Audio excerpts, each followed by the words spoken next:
instantly kicked you. Yeah, I again, I think it's the servers. I think it's, you know, like Ubisoft's whole thing.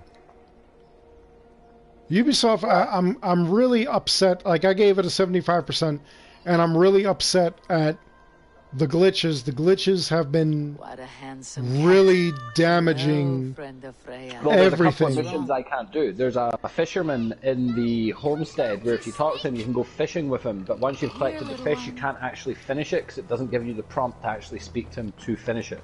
He'll tell you you're done, and then they'll like see how you would get like that little speech bubble, and you'd have to like go talk to finish it. Like you just stand there stuck in a camera format, and then if you like move onto the pathway a specific way, you actually get stuck and you can't move. You've got to actually like reload your like last checkpoint save.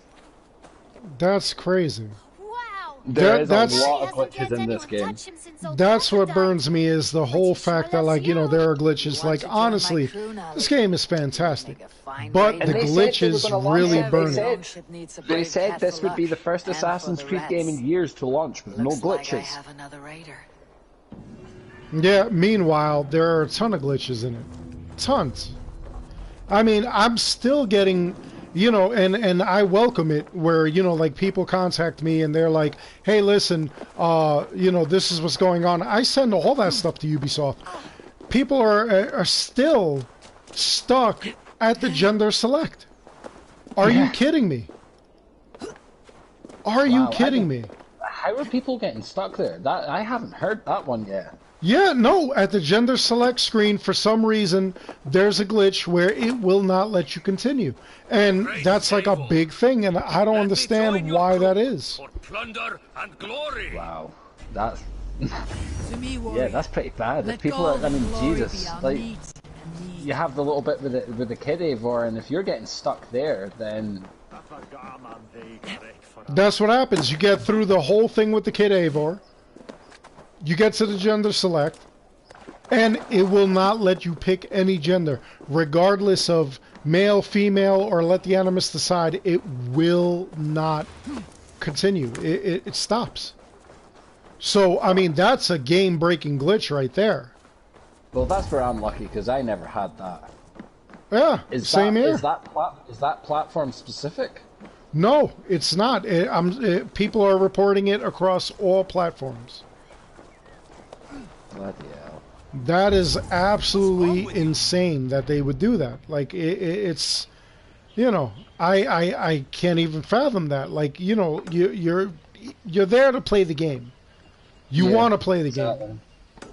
It's only hurting your business if you know, like, you can't do this stuff. The other glitches that people are reporting are the save glitches. Now, according to, like, what people are telling me, most of the save glitches are in regards to, like, if I bought the game and I let you download, you know, like the game itself or whatever, and, you know, my data will go to your thing. Well, see, luckily I haven't had any save problems, and that's probably the reason why. But like, I save my game every single time I come out of it, and I upload straight to the cloud on PlayStation just to be on the safe side. Yeah, see, look, already, we got Tony Hampton right now. What's up, Tony? And thank you for chiming in. He just said that he got a data corrupt glitch last night that took 5 hours of gameplay from him. And he's asking, has it happened to anyone else? And it has. That's what's blowing my mind, is that, like, you know, so many people are having these data corruptions, and for that reason, I gave this game a 75% out of 100. Tony, let me ask you, Tony, seriously, and please answer. Are you data sharing with anybody? Do you have your file saves? Like, did you buy the game and did you give it to, like, a brother or neighbor or something like that? Your account information for them to, like, you know, like, download the game and play themselves. Is that the situation that you're having? Because that's one of the things I want to address. Like, this is like a real problem, Silent. Like, it's, you know, people are really having this kind of issue, and I kind of feel like it's, you know, like you're sharing your account info, and you're sharing, like your game data, that for some reason the server automatically, it finds out your data and it sends it directly to that system. Could it be? Is this a PlayStation 4 to PlayStation 4, Xbox One to like a Series X problem, or is this like a PS4 to a PS5 problem? See, I don't know. Now, Hacker KK Exposed just said that he don't get the PS4 games in PS5. So like the game save doesn't transfer from PS4 to PS5, which is what it's supposed to do. Well, it does, because apparently Ubisoft Connect records everything you do, so as long as you sign in with that same Ubisoft Connect account on your PS5, then you get all your data. So so Hacker, like, being that you're watching, do you have PS4 to PS5, and did you transfer your data? That's what I want to know. Now, Tony Hampton just said that he bought the physical copy. He hasn't shared any data with anyone, and he's on the Xbox One, and his data disappeared. Well, I have the digital copy, the Ultimate Edition. I'm on my PS4 Pro. I don't data share. And other than it being glitchy in some respects in game, the one thing I haven't had is a save issue, and my mind is going to melt now if I do get it at some point, because I am now 70 hours into this game. I'm doing everything. Well, yeah, that's why I'm telling you, brother. Like, what I do is after I turn off the game, I automatically upload, because I'm on the PS4 when I'm playing this, I upload the data to the PS4 cloud.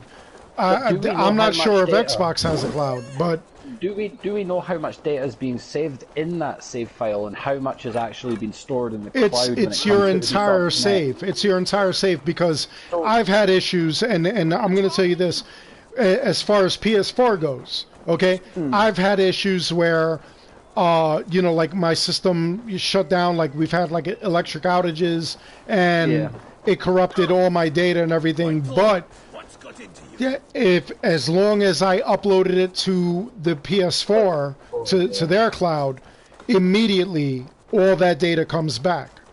Yeah, but so I get that, but the problem might not be your save file. The problem might also be what is being stored on the Ubisoft servers. Because one thing I have noticed over the last week of really putting the time into this game is I am getting constant disconnect from Ubisoft servers. Ubisoft servers not responding. Ubisoft servers this. Ubisoft servers that popping up on my screen. Yeah, no, that's normal. And that is normal. But this time they're saving your data. It's normal to disconnect from Uplay, but this time they're saving your data, and they're being disconnected. So if you're being disconnected from Ubisoft servers for a 3-hour period, does your save file even count? Does Ubisoft look at your save file as viable, or do they look at what's on their server as viable? No, so they look at what happens is that, luckily with the PlayStation at least, it goes directly to their servers. Like everything that you did will go there, and from what I believe, it overwrites Ubisoft servers. Right now, I'm looking at an online service error. A problem occurred while trying to communicate with a Ubisoft online service. Please try again later. Yeah, that is what I'm seeing right now, but I'm looking at somebody who took a picture in the game. So, like the same day that we've got Origins and Odyssey, where you could take a picture and other people could see those pictures. Yeah. I just purposely passed over it, and it stopped. It gave me that online service error. When I go and see Retta, sometimes it gives me that service error. So now, Hacker KK Exposed, he's talking about that, like the PS4 thing, it completely deletes all your PS4 data. So he has the USB stick, and that's how he's saving his data in order to transfer it and everything. But that's what I'm doing. That's The past couple of videos that I've done with the save issue, I've told people repeatedly, I said, if you're on PS4, I don't know that Xbox does this. I have an Xbox, but I don't play on it enough where I would see this. If you have the PS4, transfer your data after every gameplay. I don't care if you're late for work or whatever, transfer it to the PS4 cloud. And one thing, do not have auto upload on. Have it as manual, because the last thing you want is your Assassin's Creed game while you're at work and your PlayStation's in rest mode, and say something's changed, and then it auto uploads that save file to the cloud and just literally overwrites what you've uploaded. So have it set to manual upload, so that if the PlayStation, or sorry, anything happens with the Assassin's Creed save file, you can load your game up, go, that's not right. And you know for a fact that that PlayStation has not been able to upload to the cloud with a new save file. Exactly, like that is actually a perfect thing to like tell everyone, like seriously. And that's what I do. After every game, I manually save. I don't just expect it to automatically save. I manually save. And honestly, what I've been noticing is that the manual save is always more hours than like the automatic save. So well, I don't believe that's the automatic save. I believe that's the cloud save, because if you look at that, you have your manual save, but the save that's always next to it has a picture of a cloud with a down arrow on it. So I believe that's the Ubisoft cloud save. That's the one that's meant to go with you whether you move from PS4 to PS5 or Xbox One to Series S or X. So that's why you have that cloud save, and then you have your main save. So save multiple times, but always make sure you update that cloud save that's there, because that's you updating your save when it comes to Ubisoft. And I wonder if that's the problem. I've put 50, 60 hours into this game, I just got my PS5, I've started playing it, I've lost 20 hours. Shit, I didn't save my cloud save. I didn't update my cloud save. Yeah, so you speaking from somebody going from PS4 to PS5, it obviously updates it. It goes. I'm not speaking from going PS4 to PS5. I'm speaking because that save file that's there that Ubisoft has quite literally has a cloud with a downward arrow on it, and that to me states cloud save. Right. And that's why I'm saying if you move to PS5, then you're going to have that cloud save tab, but you're not going to have your actual saves, because your actual saves aren't moving to PS5, it's that cloud save that goes with you. Well, Captain Junior Gaming 2015, he just said that, you know, like this is why he's waiting to play the game, because he wants them to like fix the bugs, and I've seen that. Like so many people right now are not playing this game only because they see those bugs and they're disheartened, you know. Hacker, he thinks that it's a Sony issue, but you know what, Hacker, I've seen it on all platforms. Yeah, it's across all platforms. See, and Tony Hampton, he's like, he was wondering about the cloud saves, and you know, like on his saves, Connor 45 says he hasn't run into any bugs. And you know, like I haven't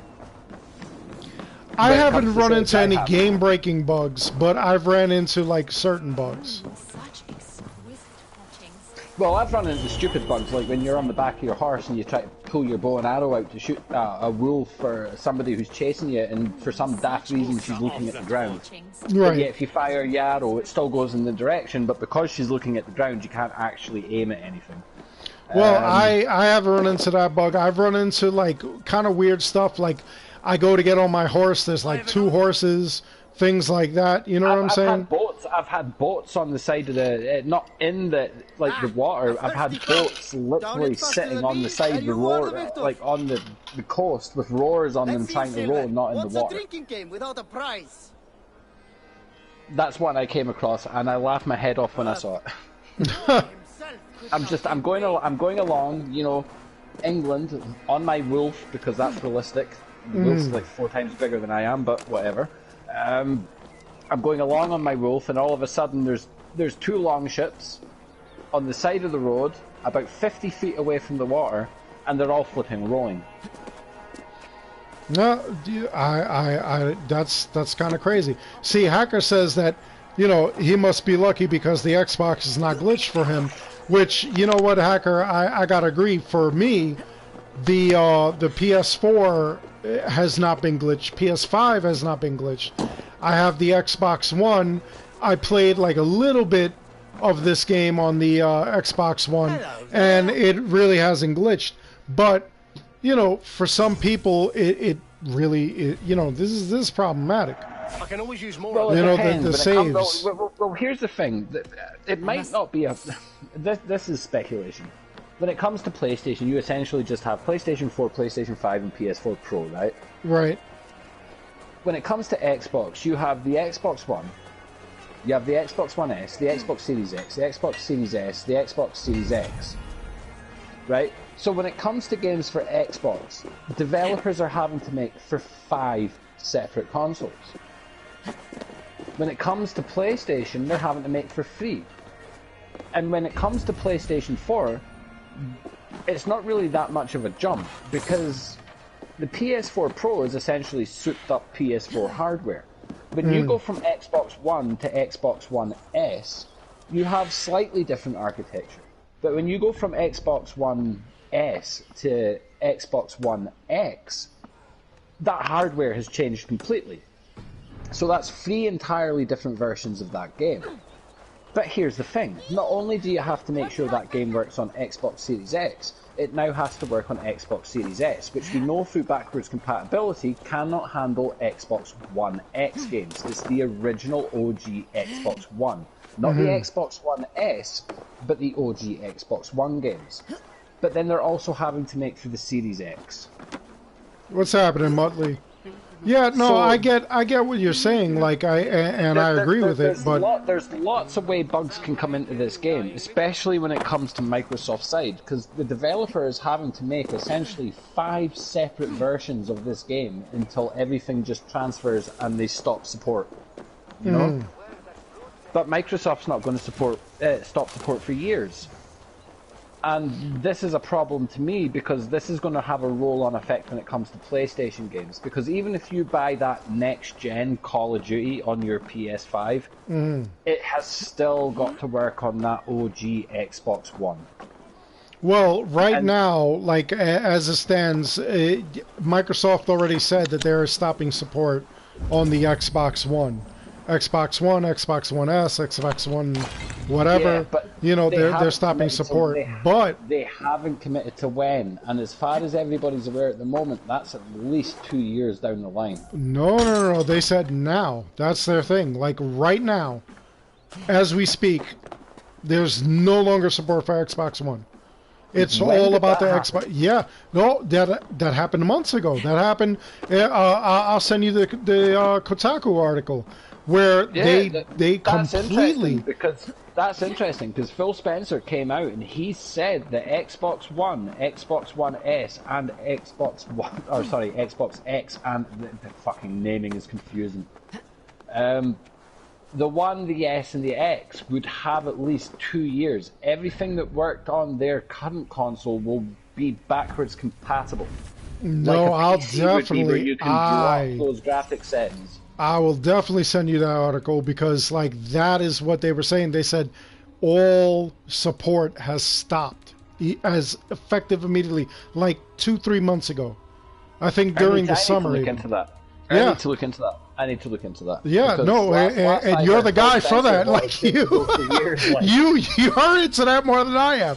So I'm blown away that, like, you know, like I'm not gonna say I got the jump on you. You'll probably come up with something and be like, hey, look, this is what it is, you know. But like, here, listen, I'll call you on it, man. If I look this up and it's like, not Phil Spencer still says Xbox One will be viable 8 years from now, I'll call you on that bull. Oh, definitely, I expect you to.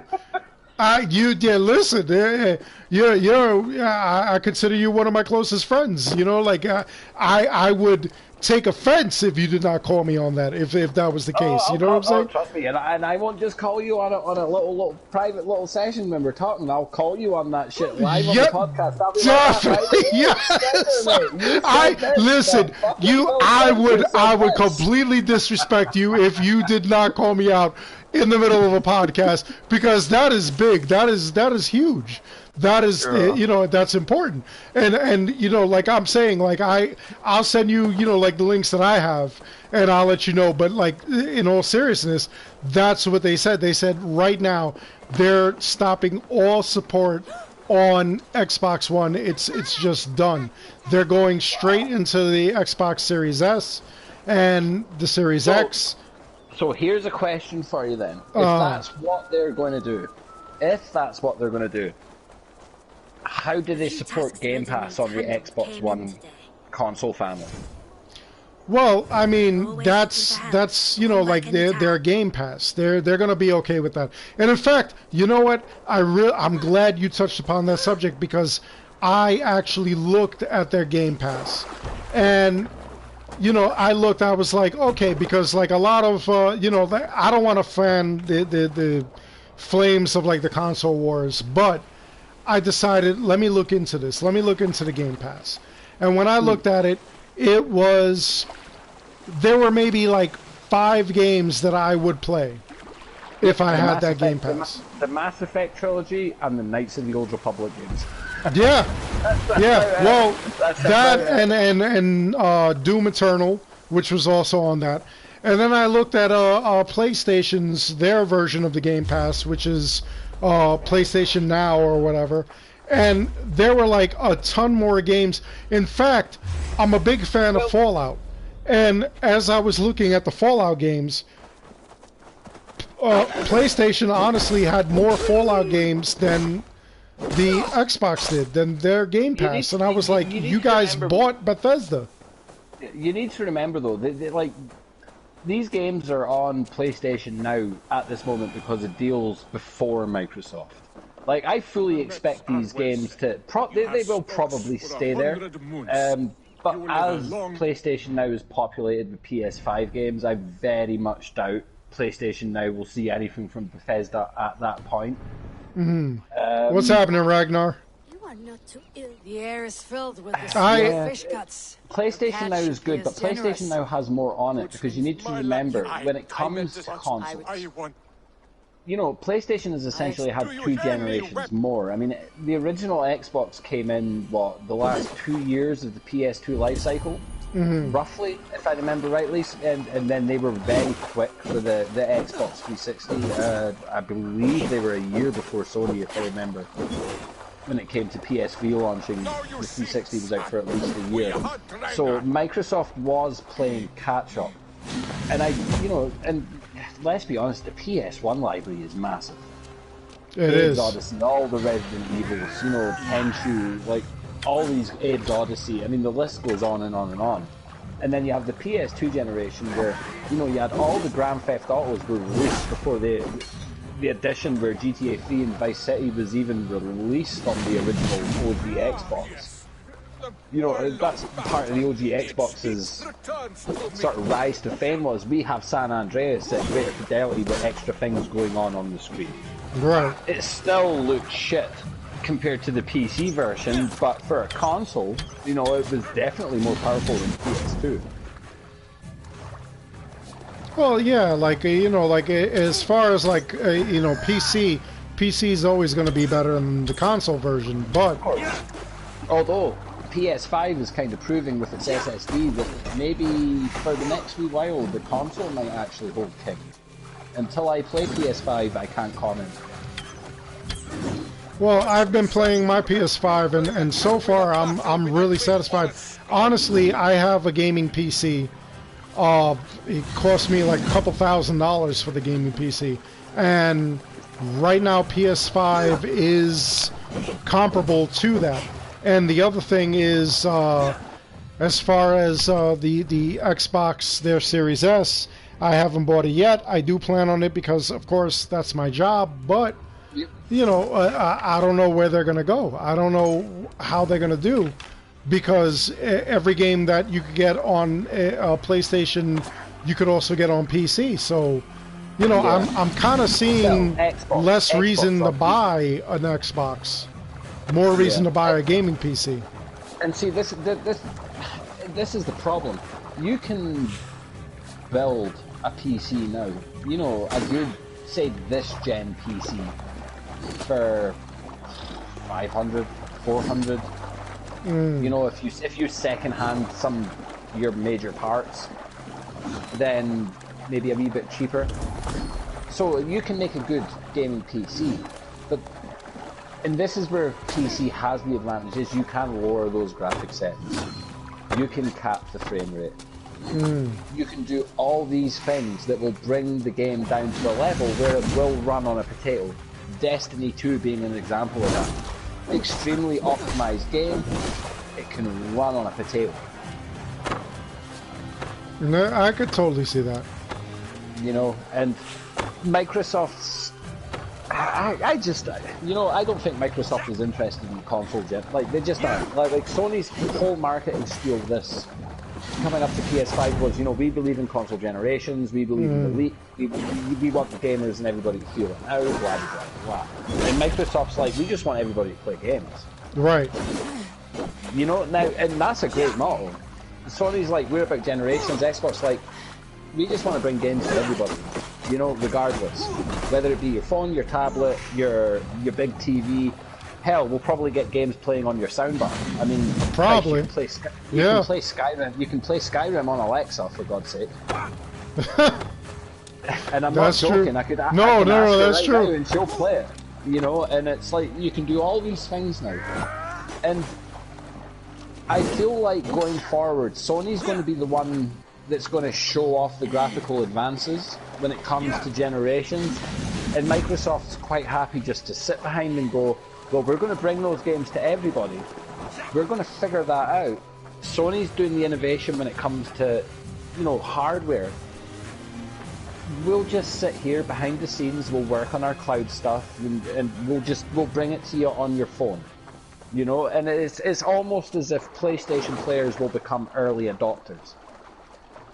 Well, back in the day when we had the original console wars, which was Sega versus Nintendo, I always said that Nintendo was going to win that kind of thing because Nintendo was way more innovative. They had, you know, I mean, now as an adult and I'm like researching what Nintendo did, Nintendo was really underhanded with what they did. Like number one, if you were programming for the original 8-bit Nintendo, excuse me, you had to have their blessing. You had to have their consent. You had to commit that, you know, your game is only coming out for Nintendo.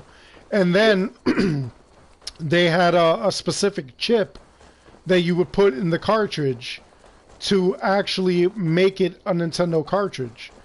And that's why Tengen, they found a way around that. And there was like massive lawsuits between Nintendo and Tengen because they were like, these cartridges are being produced illegally. Yeah. You know, and it was like a massive battle. But Nintendo was in the wrong there. And, you know, like as I look at, like, you know, the history of it, you know, it's small wonder that Nintendo won out. And I knew Nintendo was going to win out.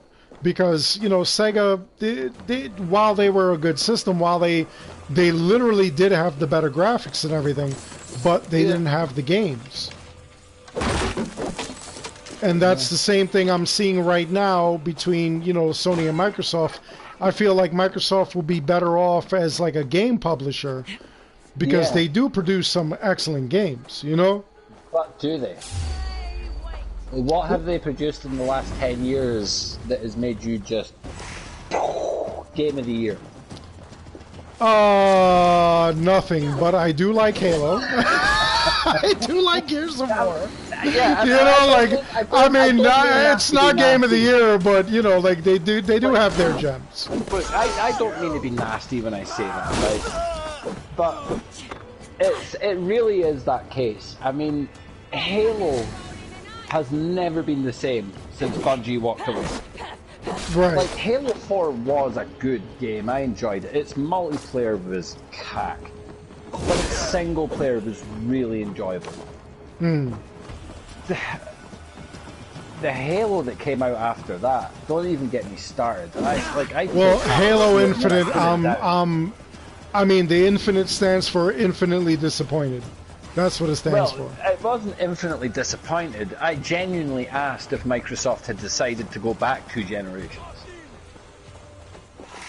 You know, but I don't think that was their intent. I remember you saying that. I don't think that was their intent. And I remember you even saying. I remember you saying that they did want to capture that original art style. Right. But there's capturing that original art style, and then there's just blatantly copying it.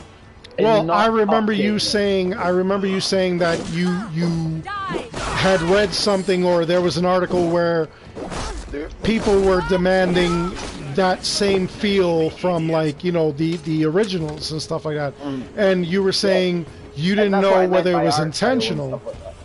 Well, yeah. I think the art style was fully intentional. You know, people wanted that original Halo feel and stuff, but I think what people found. And this is true, I suppose, of a lot of companies, and this is why I kind of put my hands up, especially when it comes to Bungie, and I go, thank you for thinking of new players and not just your hardcore. Right. You know, you got to keep that player base sort of going. I think 343 Industries had such a bad time with essentially Halo 5. What was it called? Halo Guardians or something like that. Right. Where you played as Commander Loke. And I believe that was a major problem for people. They thought they were getting another Master Chief game, and that's not what they got. They got like maybe 2 or 3 levels in the entire campaign. I played through it once, so my memory of it's very, very vague. It was the campaign was very short. But they've never had that campaign feel that Bungie gave it. And this is why I think people play Destiny the way they do, is because that's where they go to get their Halo fix. You know, Destiny isn't just the game that it is. Like, it is a good game. I play it myself. But if I want to play Halo, I play Destiny. I don't play Halo. I can see that. And that's the problem, I think, is 343 Industries have not been able to take the tools that Bungie gave them and really work on them the way that Bungie's worked on them when it comes to Destiny.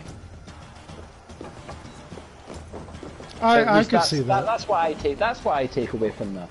But I'm at this point where, I mean, if Bungie and Microsoft are getting all pally again, then Microsoft, let 343 Industries go ahead and do something original. How about you commission Bungie to make a Halo game and see how it goes? And if it's your first successful Halo game since Halo 3, or ODST, or even Reach, then maybe you should start thinking about where Halo needs to be made. Right. But I definitely think we need to approach Bungie and go, look, 343 Industries is working on this, but if we give you a tidy sum of money, enough to, you know, open up a studio with a couple of 100 people, modest budget, we'll pay for it. But we want Bungie to make a Halo game. Like, come on, Microsoft, you own Halo. And Halo has not been good since Bungie left. What are you doing? You're pally with Bungie now, so get to that field. That's how I feel. Like, honestly, like, you know, let's get back to the games. Let's get back to the heart of the games, you know? Yeah. That's what Valhalla did, in my opinion. I feel like Valhalla got back to... Yeah. Oh, they definitely did. They got back to the whole... You know, the present day, they got back to like a lot of things that were going on, which needed to go on, and you know, like I'm pleasantly surprised by this game because it's doing way more than I thought it would. Yeah, and I have to say, it's doing way more than I thought it would, especially when it comes to present day. Present day, I'm intrigued by. I haven't had another, like, I've been pulled out of the Animus experience other than that first one. And spoiler warning if you haven't had that, but you essentially find Eivor's grave. You have a satellite fall from the sky. Sean and Rebecca are there. Sean is being all goody-goody, nicey-nicey. Rebecca, I don't think, trusts Layla.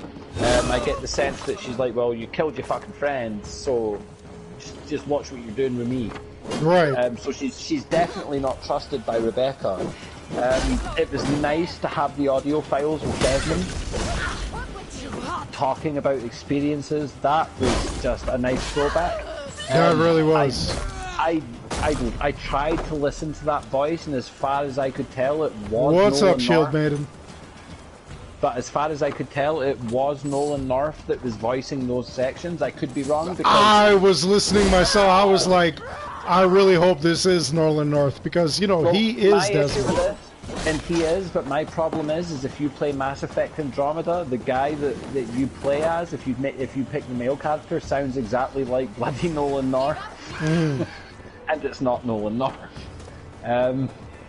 So it did sound like him. So once I get to that end credit scene, I will be looking out to see if it was Nolan North that voiced Desmond. So it's been nice to have those moments. But what's been nice has been having those Assassin's Creed 2 glyphs kind of mixed with Brotherhood, but mixed with present day. Yeah, yeah. Those have been quite interesting, and the puzzles themselves are cool. But what I find cool about it is that little snippet of video that you get, which is very Assassin's Creed 2, the truth video. I'm convinced I'm looking at Adam and Eve. I kind of feel the same way. Well, that was like, you know, I told you at the time, I didn't want to spoil it for you. I said, you're going to get those instances where you're going to feel like a lot of old school Assassin's Creed games. And that was the thing. That's what I didn't want to tell you was, you know, that like you're finding those animus fragments, and you know you're doing those things and whatnot. You're locating, you know, like those things throughout the world, which are immensely interesting. And I want to see where this goes. I want to see the full file. I kind of have like an Assassin's Creed 2 feel to this, but well, that's again, exactly what I got from it. yeah. It's What's up, much, Usurper? It's very much the truth puzzles from Assassin's Creed 2, which lead you to that video. But Right. instead of having random puzzles, they've kind of melded it with what they did with Brotherhood. Now, if you remember the last, Oh, Mr. Nibs, what's up, Mr. Nibs? If I remember what now? If you remember that last sort of subject 16 file Right. sort of puzzle in Brotherhood that you had, where you played as Desmond and you ran across all the different blocks to get to the vision of 16 at that end with Clay, Right. to get that ultimate payoff. Well, they've kind of done that with the truth puzzle. So every truth puzzle is an interactive level that you play with a puzzle to solve to get to that data cap at the top. Yeah. Now, No, that's why like that. I'm in love with the And fact it that they doesn't do pull you that. outside the animus. It doesn't pull you out of the simulation to do it, because all around you, you're still in the simulation, and that's what I think is cool. It's like Animus Island. It's like we don't have to pull you out the simulation now in order for Layla to go in as herself. Right. We can take Eivor away, we can put Layla in her place, and you can do the whole puzzle in the simulation itself. So while you're doing the puzzle, you're still exactly where you are on that world map. And that I find very cool. Yeah, that is absolutely amazing. That is absolutely amazing. I'm very impressed with this game. Like I said, my only issue are the glitches. But as far as gameplay goes, I have one. I feel the stamina system breaks the combat. yeah, no, I gotta agree with you on that. I have to say, get that stamina bar out of the game and just have stamina the way it was in Odyssey, because I am sick to death of doing it like a heavy blow and then not being able to dodge because I wasted my stamina on the heavy blow. Right. And that is just irritating, and that has really ruined certain encounters for me. Luckily, I try play as an assassin, so I go in there whistling and like I clear the area out, and then I take people from above and whatnot. So like Luckily, I'm playing it that way more than anything else. But people that are going in and just going, let's Viking this and hack and slash everything on like hard difficulties, that stamina bar must be breaking them. It has to be. Like, I'm the same way. Like, I go in, you know, like Assassin, especially now that like we've got the Hidden Blade again. You know, like I feel good about that. You know, like and I've got no problem. And one of the main things with stamina is when you're on your bloody mount, and the fact that you can't just leg it across country because your flipping mount has got stamina. Mm-hmm. And if you run that stamina out, you literally walk at a snail's pace for about 3 minutes. Unless you do the fast travel on the road. But yet, not all places can be reached by road. They've got, you go to your stables and you could increase the stamina. But yeah, I haven't even built my stable yet. That's the last thing I'm going to do. No. That was one of the first things I did. I did the stable. I made sure that the last things that I'm doing are those like people's houses and stuff like that. See, I did the museum up for my Roman collections. I did my tattooist up so that I could get all my new tattoos. I did right. Oh god, I did quite a few of them. I've dumped a whole bunch of totems around as well, but I'm still patently missing some because I haven't unlocked the achievement for like fully customizing out. So I don't know where the heck this extra totem's meant to go. So I'm assuming I've got to I don't have that achievement either. But the thing is that like I've done all the major things first.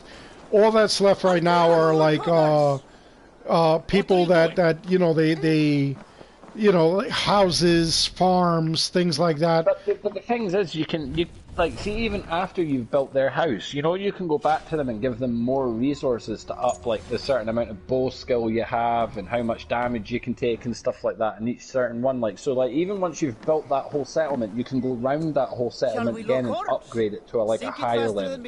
You are a winner. Oh, that is absolutely amazing. And like, you know, that just brings me back to like Assassin's Creed Brotherhood and stuff like that, where they were doing stuff like that. You know, it's absolutely amazing. Well, this is where I get annoyed with people that go on about builds. It's like, well, like, okay, like you're having to do your wealth to get your armor and stuff like that, but look at the perks your armor gives you. Look at the certain runes you get, and the runes get better the further you get on.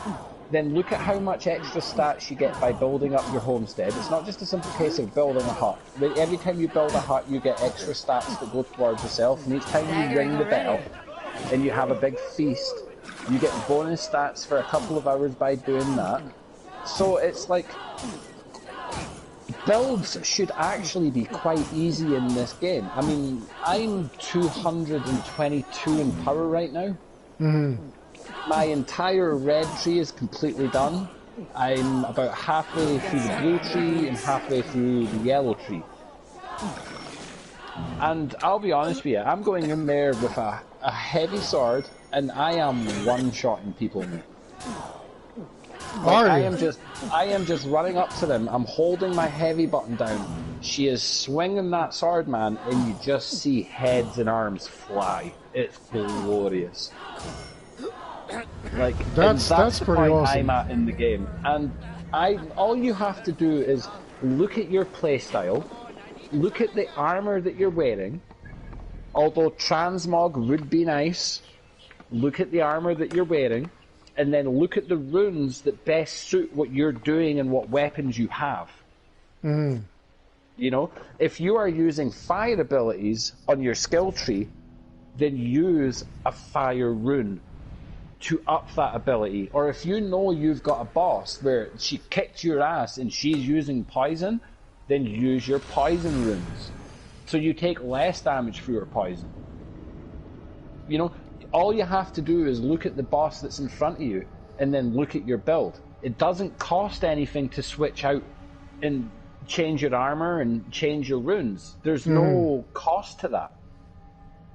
So just look at what you're fighting, and when we get these people that go, you can't do builds, well, I've got a pretty good assassin build, because I'm able to wipe out a village without being seen. And if I am seen, I have enough response time with my bow and arrow where I can take out 3 people in a row because it goes into slow motion. So even though I've had that second of detection, I can still take them before it goes full detection. Right. You know, yeah, so all you have to do is look at your build and look at the scenario that you're in. It does not cost to change your outfit. It does not cost to change your runes. That's kind of how I feel. Like I kind of feel like builds here are a lot easier than Odyssey. They're different, but they've been streamlined to a point where, to be honest with you, a nonce should be able to figure it out. And a nonce in Scotland is just a very stupid person. What's up, Paulo? Thank you. He says he loves the channel. It's very informative, and he's given us regards from Portugal. One of the things that I love is that, like, we've got fans from like all over the world. You know what I'm saying? Like that just blows my mind. So you know, thank you to everybody who's watching. But oh my God, I'm being assaulted by people on the road. I kind of like that. I kind of like how like people just appear on the road to like kill you. It's like if you kill somebody that's important in a camp or something. And let me just throw one thing out here. One thing I want to thank the devs for doing this game is every place you go to doesn't look like the last. Exactly. That's one thing I really want to shout out here. The world creators of this game really went out their way to make sure that each district was different. Each district didn't have the same camps, or like when you get to a camp in Odyssey, it was like, well, I did this camp in this other place, and this other place, and this other place, so I know exactly where the chest is. I know exactly where the enemies are sitting. Right. You don't get that. You don't get that with this game. Each individual territory has been designed differently. And one thing I also like, have you been to Asgard? Not yet. I'm saving that. Well, from what I understand with Asgard, now I have done the first chapter, completed it all, did everything on the map, did all the missions. Now it's a 2-part saga. The second one, I believe, goes to the land, the planet of the Frost Giants, or wherever it is they helm. That feels very Assassin's Creed Fate of Atlantis to me. Really? It's almost as if they were thinking about doing it as a DLC, and then Fate of Atlantis launched, and people were like hell to the no with it. Like, what is this? And they shit themselves and went, right, well, yeah, we've done a 2-parter here. We haven't made part 3. Maybe what we need to do is condense this down to a 2-parter and just add it onto the game, and let's just do something different with the season pass. And I wonder if that's why there wasn't an announcement for Assassin's Creed 1 Remake or Remaster. I don't know. I know that we're walking into it. I know that this game is, I mean, it's just a couple of years off from like the events of Assassin's Creed 1. You know, and that's another thing that I wanted to touch on. I wanted to talk about Retta. Retta is almost 1,200 years old. And the funny thing is, and he doesn't look a day older than what he was the first day Bayek met him. Exactly. Now, I did a video 3 years ago. And he's got an army of men. Exactly. Now he's got an army. But 3 years ago, I did a video where I was like, okay, listen, I got this problem. I think this kid is immortal. And I actually showed facts with everybody else who was in the game, and they were actually, like growing. The Scarab's son, he's one of the characters that you battle in Origins, and the Scarab, his son was like, I don't know, I want to say like 8 years old maybe, and he grows up. When you get to the events of the Valley of the Kings, which was the second DLC, and that takes place 10 years later, he's almost an adult. So now he's almost an adult. There's a kid who wants you to like jump off of everything in the town of Cyrene, and even he grows up. Attack on sight here. Retta stayed the same age. She said the same height. Everything. And now we get to Valhalla, and here he is, still the same age. What's going on? Yeah, it does. It's so he is immortal. So in order to be immortal, he would have to have something close to the staff of Hermes Trismegistus, yes? Right. Or be a sage, where only death can kill you. Sages are sages immortal? I think they're immortal. I think that only you know, like I mean, obviously if like you shot him or something like that, he'd die and stuff like that. But you know, that was one of the things that like I addressed. I said, you know, maybe he's a sage. I don't know. Something's going on. Well, have you looked at his eyes? Well, no, but you know, like in Assassin's Creed 4, which is our first look at a sage, his eyes aren't different. Yes, they are. They all have different colored eyes. Both really? Eyes are different colored. Yeah, both eyes are different colored. Well, you paid more attention than I did, obviously, because I didn't think that's the thing. That's the thing. I believe every sage that there's been, it's the same in Black Flag. If the sage, the guy fixing under your desk when you first get into Ubisoft Entertainment to pretend you're playing on the Animus, even he's got different coloured eyes. The sage in Unity had different coloured eyes. The different coloured eyes is a thing when it comes to sages. I gotta go back and play then. So I am actually going to fast travel to Reda now and talk to him to see if he's got different coloured eyes. Yeah, because I don't think he's got different coloured eyes. I never paid attention to that. I never paid attention to an Origins. See, I could be wrong, and I might have to double check my lore there. But I'm pretty sure sages, both eyes are a different colour. Oh, I'm gonna have to do my research. I definitely am, because that is interesting to me that they've got the. Because that's what distinguished a sage from everybody else, was their eyes were different colours. Like each eye was a different colour. Yeah, Mr. Nibs, I gotta agree. The Zealots are really no joke. They are the philosophies of this game, and I love them. What's up, Gerald of Rivera? How many of the philosophies have you beaten? Oh my God. Hold on. I'm gonna look at my thing right now. Spoilers, because I'm looking at my screen. 4 I've beaten. 4. Right. Give me a second. I think I've done more than 4. The last one I had kicked my ass about 3 times. I chased them all down the bloody map just to get them dealt with. Right. So I have done 1, 2, 3, 4, 5, 6, 7. I've done 8. 8 out of 15. That's 8. Yeah.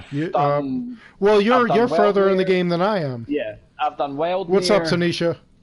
I've done Cola. Airwolf Wine, Redwalla, Woofa, Kendall, Horsa, and Cumbert. Fucking names in this game, man. Honest to God. I know. I'm like, what the hell? The hell, England?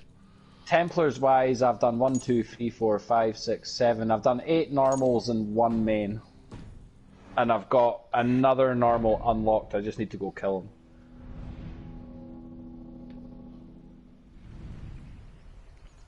This game, I'm telling you, this game is absolutely amazing. I like how they've done the Order of Ancients in this one. There's a moment where you'll walk into a room and somebody will turn around to the other one and go, "May the Father of," and then just stop dead in his tracks. And that leads me to believe that it's not just the Order of Ancients we're dealing with here. I believe the Templar Order has already started. It's like a subsect of the Order of Ancients with different beliefs. And I think that's what's about to happen. But I also have to say, I do not trust, and let me just double check his name. Let me go to my database of characters. Locations, people. What is he called again? Dag? I don't trust Dag. Dag I don't trust. He, like, well, I don't want to ruin that for you. Right, so Hatham I trust. What's this other guy called? What was the other bloody assassin called? Oh, I can't remember his name. I know who you're talking about, though. Yeah, I've forgotten which one he is. I don't trust him. Really? Yeah, I don't trust... Bassem, sorry. Bassem Ibn Ishaq. I don't trust him as far as I could fucking throw him. And Sigurd, your brother, is an absolute fucking moron. Yeah, that I know. I feel that same way. He's a complete fucking moron. But Basim, I don't trust. I feel Basim is a Templar in disguise, man. Like, it literally feels like it. Because when it comes to everything assassin-wise, like, you go through Haytham, and every single time you have a falling out with your brother or something goes down, that flipping other assassin is always there, man. And he feels more of a Templar than he does an assassin. He's like an imposter, you know what I mean? Like somebody who started as an assassin but whose beliefs changed. Right, right. And which we've seen before. We have. And that's the vibes I get from him. But I don't know if that's just a case of that's how the story is playing out. And it's meant to be a distrust between Wolfkiss and Basim. But Haytham very much seems to be the one that you deal with when it comes to everything assassin-wise. And that also brings into question Basim. Like, you're a very decisive character, mate. You shouldn't be to an Assassin's Creed fan. To somebody who's into the Assassins, you should not be coming across as decisive. That makes sense. And honestly, like, you know, like, I mean, we've been here before where we've dealt with assassins that have gone to the Templar side. Yeah. You know, well, I don't even think we've ever gone a Templar who came to the assassin side, other than Layla, although she wasn't officially a Templar.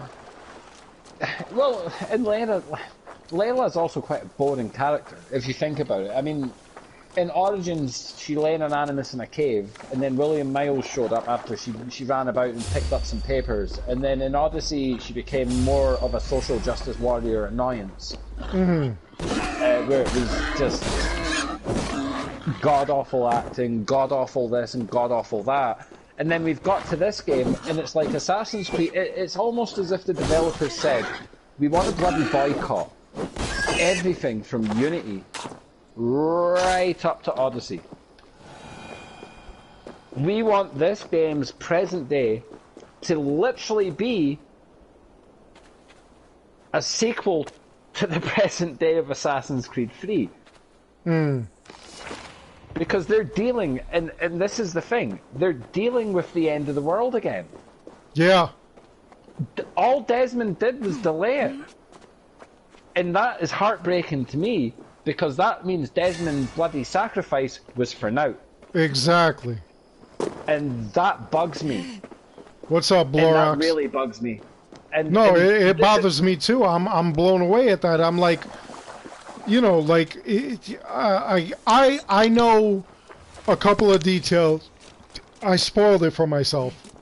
I know a couple of details as far as like the ending of this game go. Oh, well, don't spoil it for me. I won't. Please don't. Please don't. I won't. I won't. But, you know, like... I've put 70 hours into this game, man, and apparently the ending to this game is fucking spectacular. So I want to see it. No, all I'm going to tell you is that, like, the ending of the game is actually going to be, like I've said before this game even came out. This game is a return to form. That's the phrase I've been saying. I've been saying that since before, Hen. Yeah, and I feel that already, man. Especially after Vinland. I feel it. I feel it. Vinland to me was an absolute love story to the fans. It was like, we're going to give you like this little blast from the past. Mm-hmm. Going to be a new spin. But it'll be a little blast from the past for you, and it's how we can take the worlds, and it's how we can take the worlds we used to create and recreate them in these worlds. Could Vinland be long? Could Vinland have been longer? Yes. I had wished they had spent more time on Vinland than what they did with Asgard. You know, that would have been so cool if they had done that. Now, obviously, like I said, I think the Asgard stuff was maybe more. I think that was meant to be DLC, and then the Fate of Atlantis came out, and they were like, ooh, yeah, that didn't go so well. Yeah, you know what I think? The Fate of Atlantis failed because they didn't stay true to, like, what they saw in Assassin's Creed 3. Assassin's Creed 3, by the end, you saw the fate of Atlantis, and it set you up for a certain thing. And then when we got to Odyssey and we got to the fate of Atlantis there, it made no sense. It was completely different from what we saw. And the story was ridiculous, man. Running about after werewolves and like human experiments and stuff like that. Like, I get what the Isu are meant to represent. Like, if you look at if you look at conspiracies and present day scientific shit and all that in our world, I mean, the Isu are essentially the Anunnaki, yeah? Yeah. I mean, I think we can agree on that. That's exactly who the Isu are meant to be.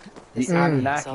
The Anunnaki in ancient aliens form, you know, came to Earth, created man to mine gold because their atmosphere was buggered and they needed to, you know, like ferment it with gold in order to keep out the sun's rays and all that. Yes, I'm an ancient alien person. Don't get too happy about it.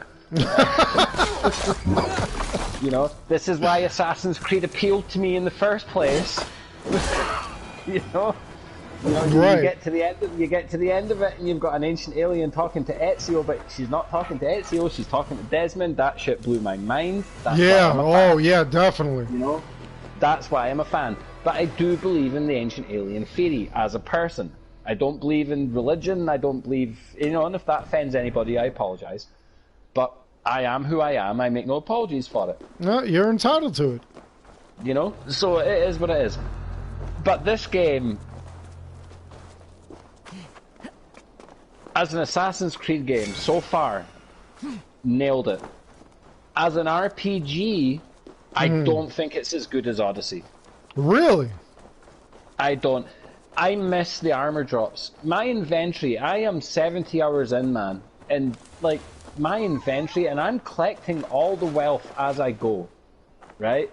My inventory just feels empty. Really? Like, yeah. Well, think about it. You don't have world weapon drops. That's true. You only have your armor and weapon drops, whether it be a chest or whether it be the completion of a story arc, right? Right. So when you're just killing random people and you go into an encampment and you waste 50 people, there's no weapon drops other than the 4 chests that you open in that encampment. Well, that's part of the reason that I gave this game a 75 out of 100. Like, I kind of feel like so far all of the weapons and armor and shields and everything that you find are the legendary weapons from the other games. Yeah, no, they can be upgraded all the way to legendary. Yes, they can be, and I've noticed that. And when you upgrade, they also changes the look of the weapon in specific armors. It does change the look, but there's no denying that some of these weapons were pulled from Origins and Odyssey. Yeah, exactly. You know? My thing is, I'm kind of upset with not only that they look like Origins and Odyssey, but a lot of the stuff, like, it kind of devalues like what you're doing when you can just upgrade everything to legendary. And it also devalues Odyssey when you randomly come across a chest that drops a weapon that you paid for. Yeah. I gotta agree there. That's kind of crazy. You know? That's why, you know, like, I'm gonna tell you right now, this channel was built on Assassin's Creed, but I was not gonna, like, reward bad behavior. I was not gonna be like, well, oh, this game is the greatest, you know, because it's Assassin's Creed, you know? Well, if you want to talk bad behavior, the one thing that absolutely boils my blood with this game, and this is why Ubisoft will not get an ounce of money off of me, their store this time is utterly ridiculous. It is utterly ridiculous. Talk about it. What do you find ridiculous? I understand, right? That they want to monetize their games and they want to make extra money in order to make these big worlds, right? Right.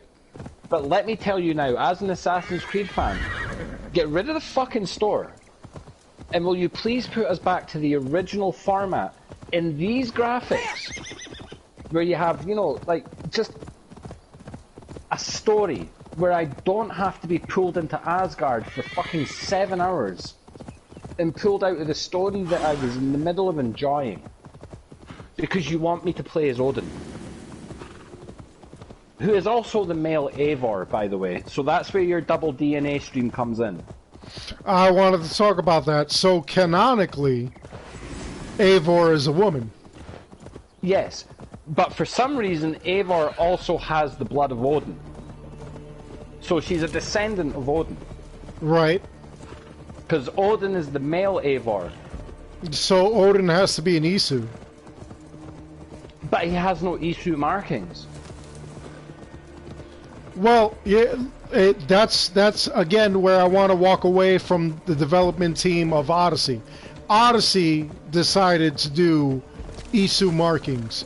We've never seen that in any Assassin's Creed. That's true, because when she was talking to Ezio, she was literally just kind of floating there, had no glow-in-the-dark arms or anything like that, so that's a fair point. Yeah, Odyssey, that's why for the longest time, I'm telling you, Odyssey is the black sheep of the family, of the Assassin's Creed family. Because Odyssey... It's not an Assassin's Creed game. It wasn't an Assassin's Creed game in any sense of the word. It was a good game. It was a great RPG. Yeah, but it wasn't a great Assassin's Creed game. As where this is a great Assassin's Creed game, but just doesn't hit the RPG that Odyssey did. And really? This is what's to me, yeah, I gotta be honest. I miss the armor drops.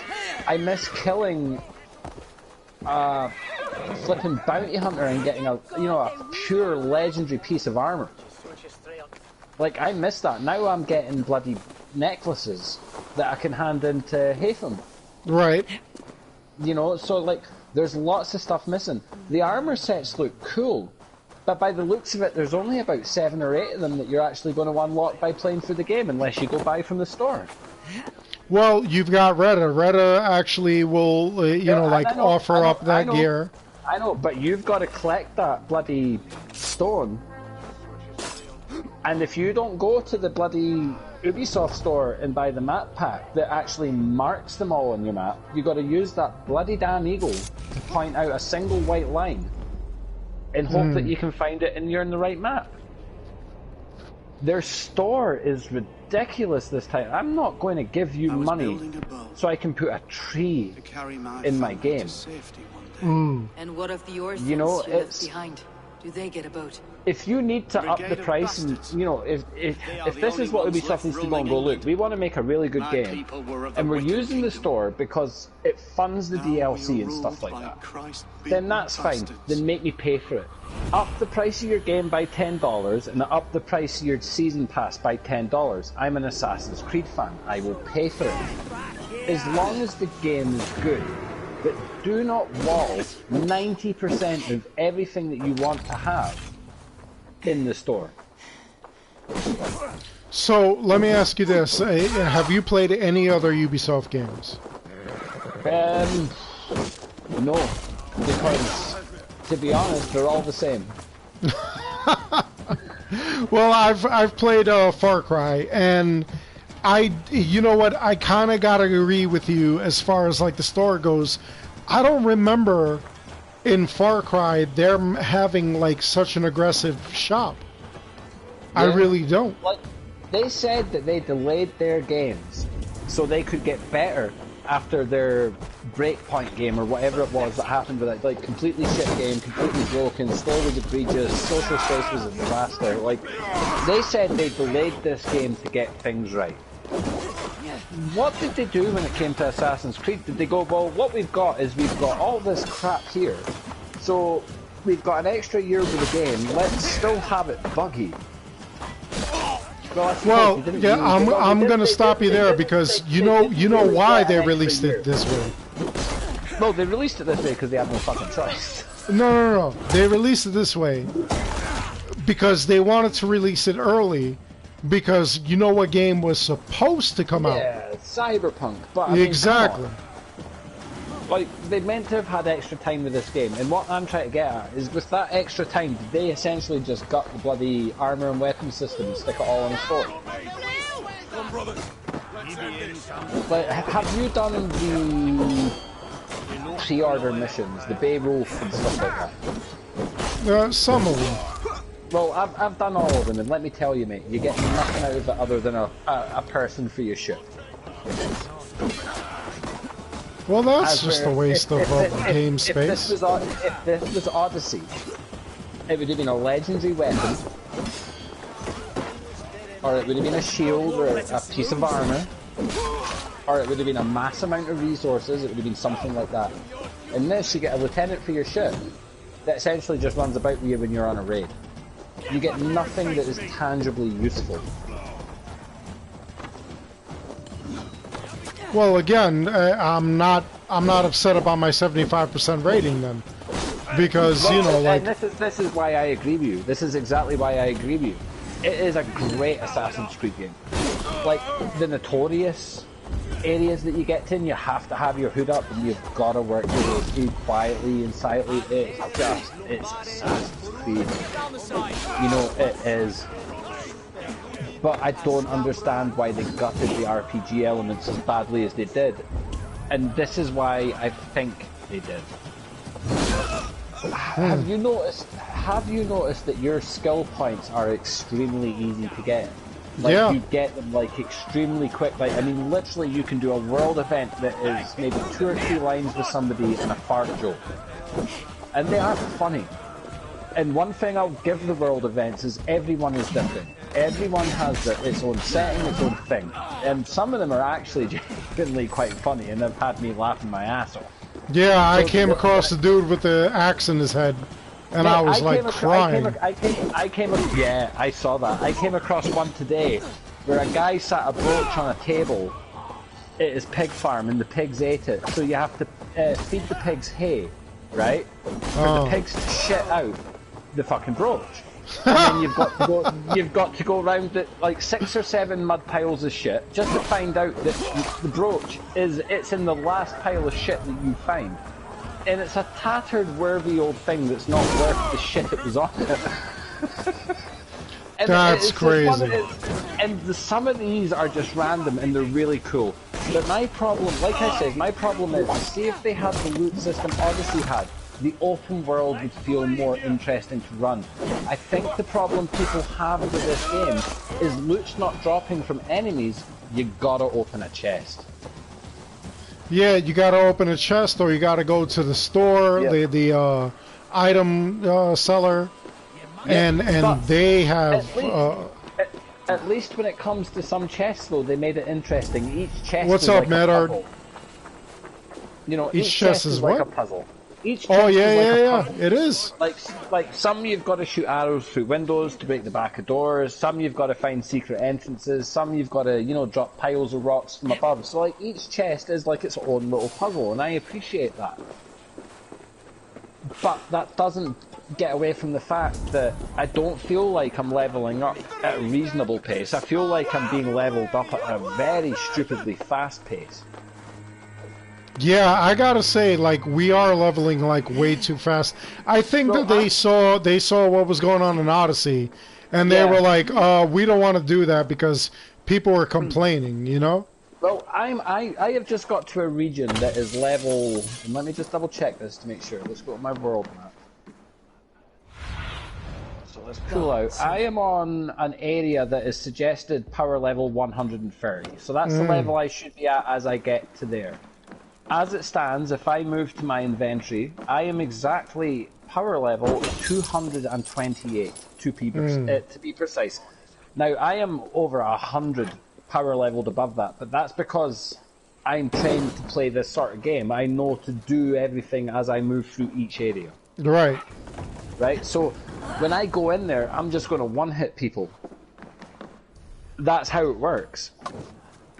And I feel, as well, that some of these enemies that are meant to be like so much more power level above you, I feel like I'm flicking them across the map sometimes.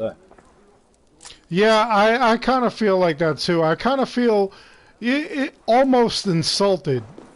Yeah, that it's like they're like spoon feeding us the levels. Yeah, it's like, okay, people were complaining about level gating, people were complaining about power levels and that in Odyssey, so it feels like this game was going to be something else, but it's been nerfed.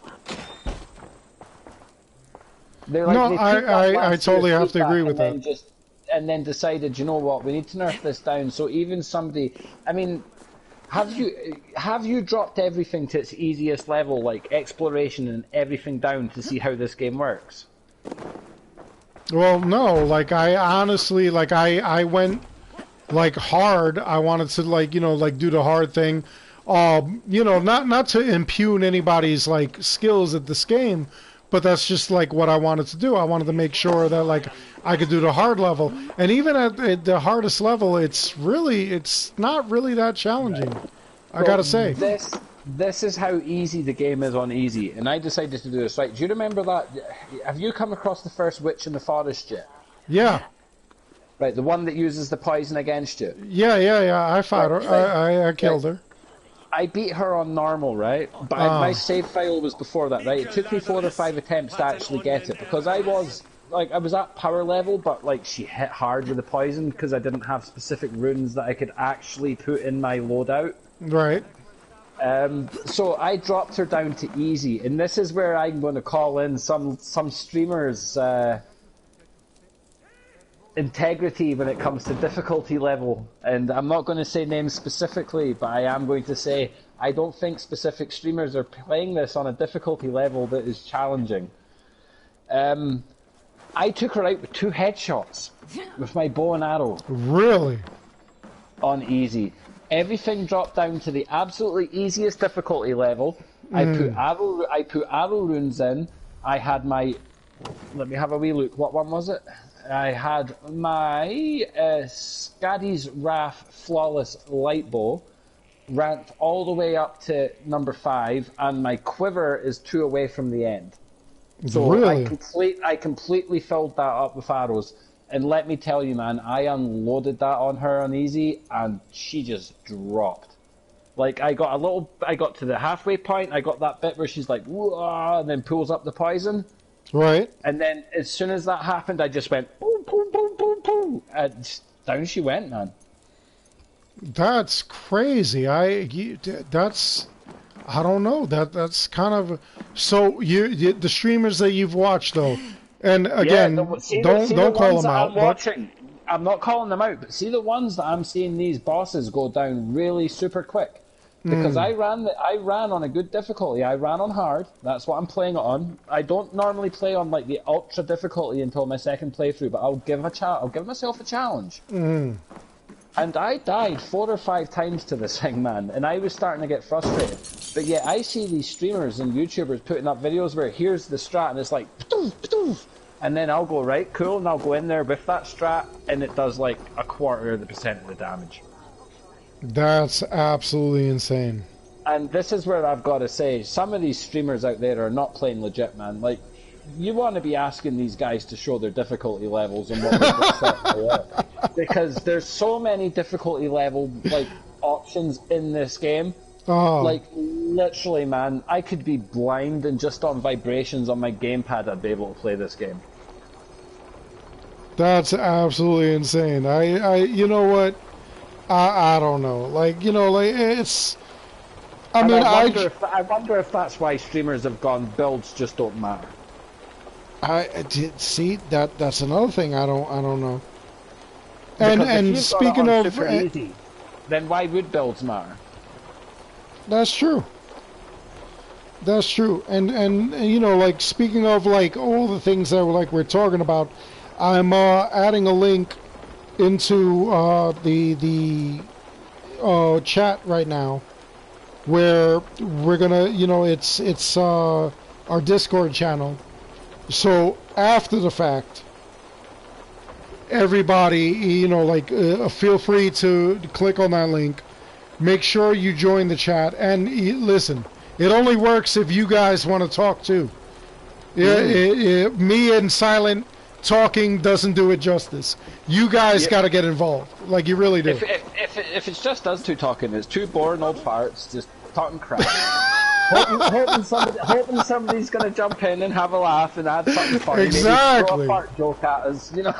Exactly. Come on, everybody. Come on, join in, get into the discussion, talk with us. We don't bite unless you want us to. You know, You're sexy, we'll bite. But he's speaking for himself.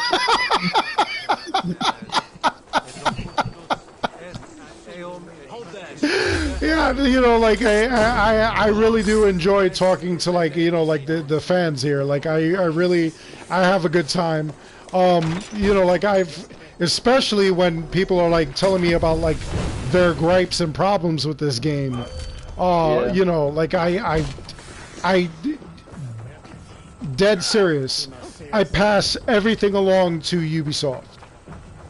I attack them. I assault them. I give them all the information on their Twitter, on their, you know, like helplines and everything. Excuse me. I contact Ubisoft. I have somebody's extension, and I let them know. I'm like, hey, listen, this is a serious problem. You need to fix it. Yeah. And listen, I'll be honest with you. I mean, and one takeaway from this is a good Assassin's Creed game. It is. When it comes to story, it is really good. I have not finished it. I'm assuming by the amount of map, plus I've got another section of Asgard and everything to go through, I'm assuming I've got at least another 50 hours ahead of me. So, I mean, if you're going to do everything in this game, this is easily a 120-hour game to completion. Mm-hmm. At least that's what I'm taking away with me doing 70 hours at the moment. Right. And, okay, I'm taking my time and I do, you know, pull up the inventory system and go away and make something to eat and run about with the kids for half an hour. So it's, you know, there is gaps where I'm just sitting there, so I'm assuming I could probably pull about 10 hours off that.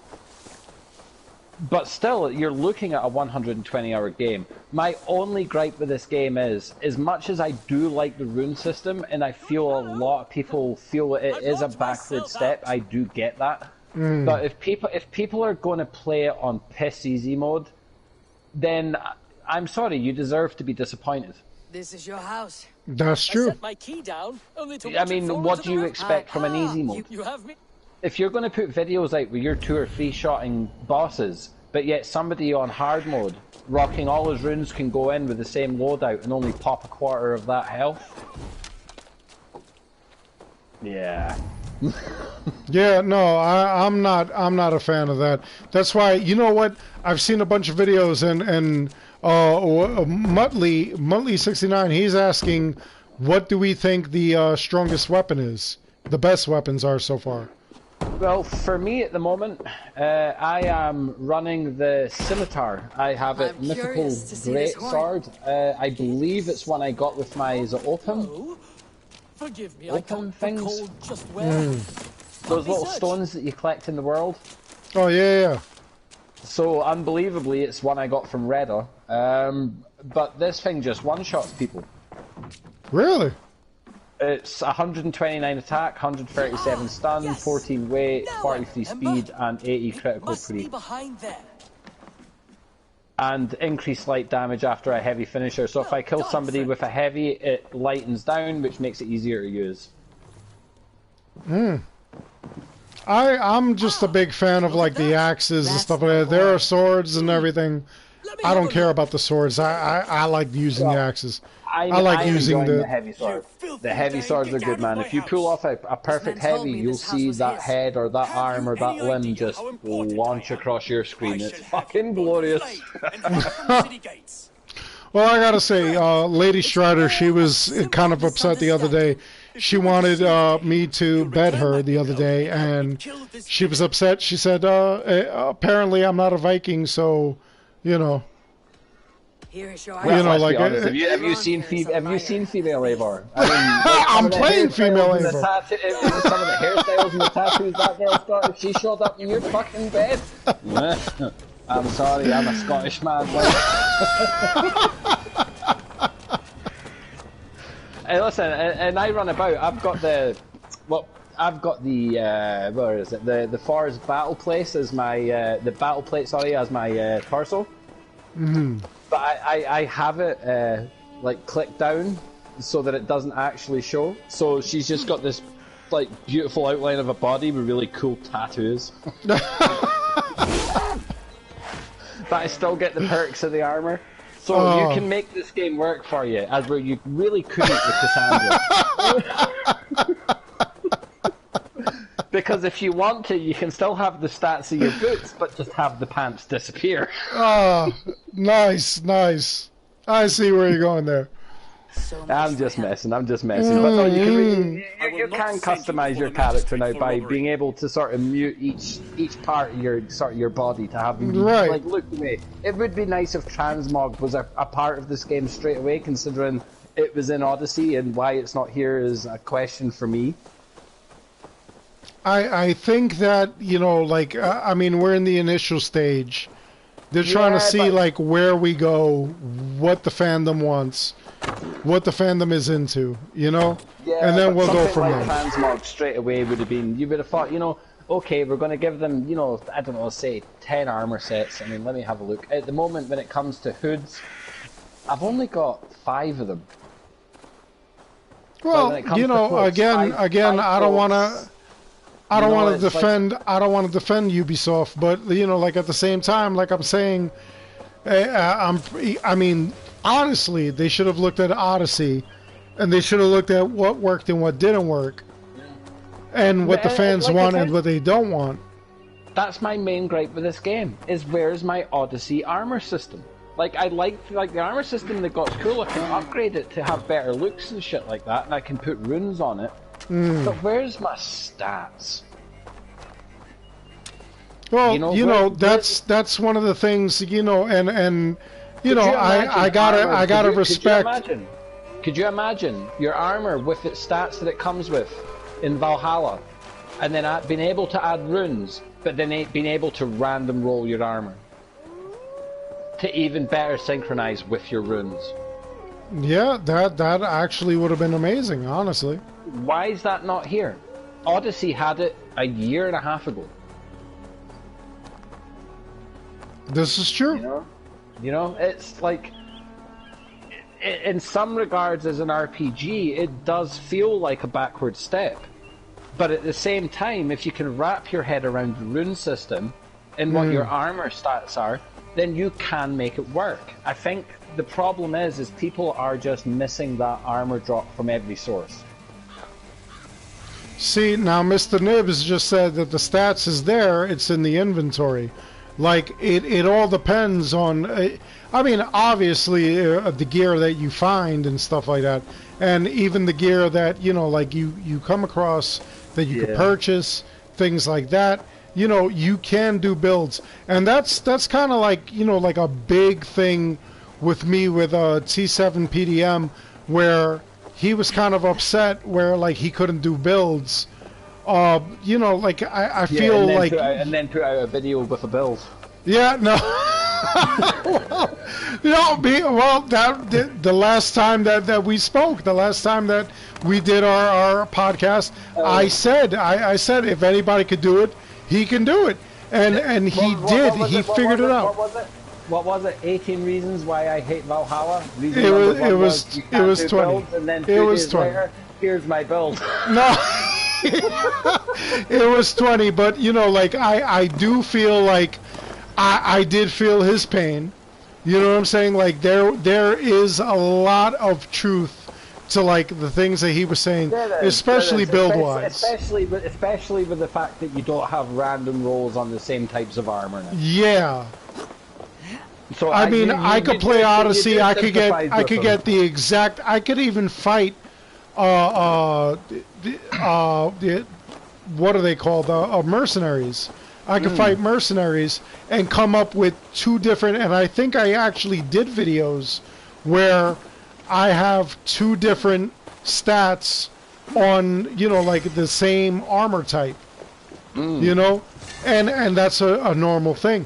I've had where other YouTubers who I'm friends with, like Jordan does, you know, I think Jordan actually holds the record in Odyssey for the most damage done in a build. So if anybody is playing Odyssey, definitely check out Jordan Does, because he's got like massive damage. You know, all day, any day on PS4, he's another player who, you know, like he's doing builds, but what excites me about all day, any day, he's doing builds on all kinds of games, you know? So not just the same game. Yeah, not just, you know, like he started in Odyssey, and honestly, Jordan Does actually credits All Day Any Day as, you know, like his inspiration for like the Odyssey builds and stuff like that, because All Day Any Day was actually doing those builds. Another amazing YouTuber, and anybody who's listening right now, like, please check them both out because they're absolutely incredible, you know. And you know, they've done their thing, and it was actually like really, I mean, their builds were absolutely amazing. And I'm not gonna lie, they're actually inspiration for like my builds, you know. Oh, Mr. Nibs is actually saying Jordan said he liked the game, but he said he's going to put out a video. Yeah, no, he is. You know what, Jordan, I respect Jordan. He's actually like a amazing YouTuber. He doesn't have a lot of credit. He's amazing. And you know, there are certain YouTubers that like I do find amazing, that I do credit, that I would love to work with, that I've actually had when I'm streaming. I've actually had them in my streams talking the way everybody else is talking, and you know, love and respect them all. You know, when it comes to builds, it's hard, and this game, you really can't do builds. You can. It depends on your armor and your runes. Yeah. You know what I'm saying? So I felt T7's pain when he was talking about how... Especially the fact that you do have to progress, and you do have to 100% every district in order to get that wealth, in order to get the armor pieces that you're wanting. So it's, I mean, it's not a case of, you know, the next guy I beat up around the corner is going to drop me an armor piece. You really do have to explore that map and open that chest, you know. So it's a lot harder, I suppose, and you've got to put a lot more hours in before you can start doing your builds. Right, you definitely do. And I would just want to take a moment out. Cloister Pete just commented, and he was like, he subscribed to Jordan and All Day about the same time that he subscribed to my channel. And you know what? At the same time, we were all doing the same thing. And you know what? Cloister, I appreciate that. Those are guys that I absolutely love. Again, if nobody is subscribed to those people, if you haven't heard of those people, definitely subscribe to them because they are amazing YouTubers. They're around, you know. I'll let you hold the conversation for 2 seconds, but I'm going to quickly. No problem. Yeah, go do what you got to do. I honestly, those guys, I kind of feel like I started around the same time. Jordan was the runaway star, you know, like of everybody, because Jordan was doing like some insane builds, and I mean, if anything you take away from like this podcast right now, definitely go subscribe to Jordan Does. Go subscribe to All Day Any Day. Those guys are absolutely amazing. Their heads in this kind of games, phenomenal. Those are my homies. Definitely. Yep. See, Mr. Nibs. Yep, Jordan is the man. He definitely is. Love that dude. Amazing dude. Amazing. Do you know that Jordan? He told me one day. He said, "Hey, you know, I'm a fan of your channel on like a live stream," and I was like, "Dude, I'm a fan of your channel." You know, like he absolutely amazing guy. All Day Any Day, definitely check him out too, because that dude is freaking phenomenal. He plays games, you know, like I don't touch. He plays like the Avengers. Currently I think he's doing Godfall or something. I can't remember the name of the game, but amazing builds. If you guys want to know in depth about certain games, those are the guys to go to.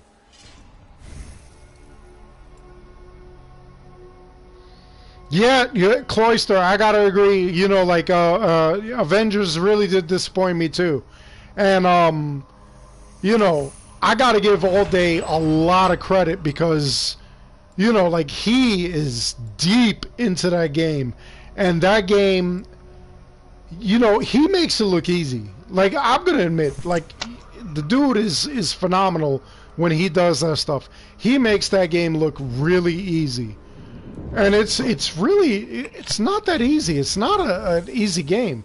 It's kind of difficult. What's this game you're talking about? Avengers, the Marvel's Avengers. Oh God, do you know how many bad reviews I've seen for that? That's part of the reason why I haven't picked it up. You know what? I enjoy the game, but I'm not a fan of Miss Marvel. That was actually crap.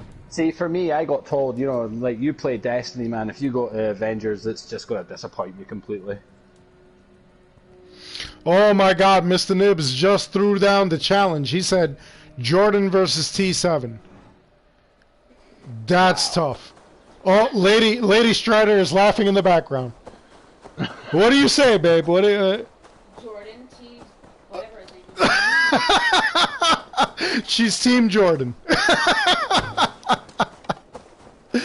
Honestly, like, those guys, I'm telling you right now, I got to give it to Jordan because, as far as I know, Jordan holds a record for the most damage in Assassin's Creed Odyssey. Yeah. Yeah. Not to disrespect T7, because T7, you know, T7 has reached out to me in email on a topic that, like, we both covered, and you know, he was very professional. Honestly, T7, you know, I can't. Damage number. Huh? It says if you hold that damage number, though. You know? Yeah, no, the damage number is. I mean, that goes a long way. But T7, I gotta admit, T7 is very professional. He really, you know, he did it for the love of the game. That I gotta admit. I gotta say that T7, he put out, you know, like, he grew big on his channel because of builds, because of his love for the game. And you know, I got to say the same for Jordan, but you know, at the same time that I'm saying that, as far as I know, as far as everything I know, Jordan holds the record for damage. Yeah, and he's going to get it for that. When it comes to builds. Yeah, T7 is great. T7, I'm not gonna lie, T7, if you go and check his channel, his Odyssey builds, phenomenal. I will not doubt that. I will not contest that. His builds are phenomenal. But Jordan, if you give Jordan some time, like, Jordan is, you know, as far as YouTube goes, this is a hobby for Jordan. Jordan actually works. Jordan is you know, this isn't his prime income. This is his passion sort of thing. It is. It's his passion, and he does this to pass the time and to pass knowledge. And you know, like, I'm not gonna argue that anybody who is on YouTube isn't passing knowledge or time. You know what I'm saying?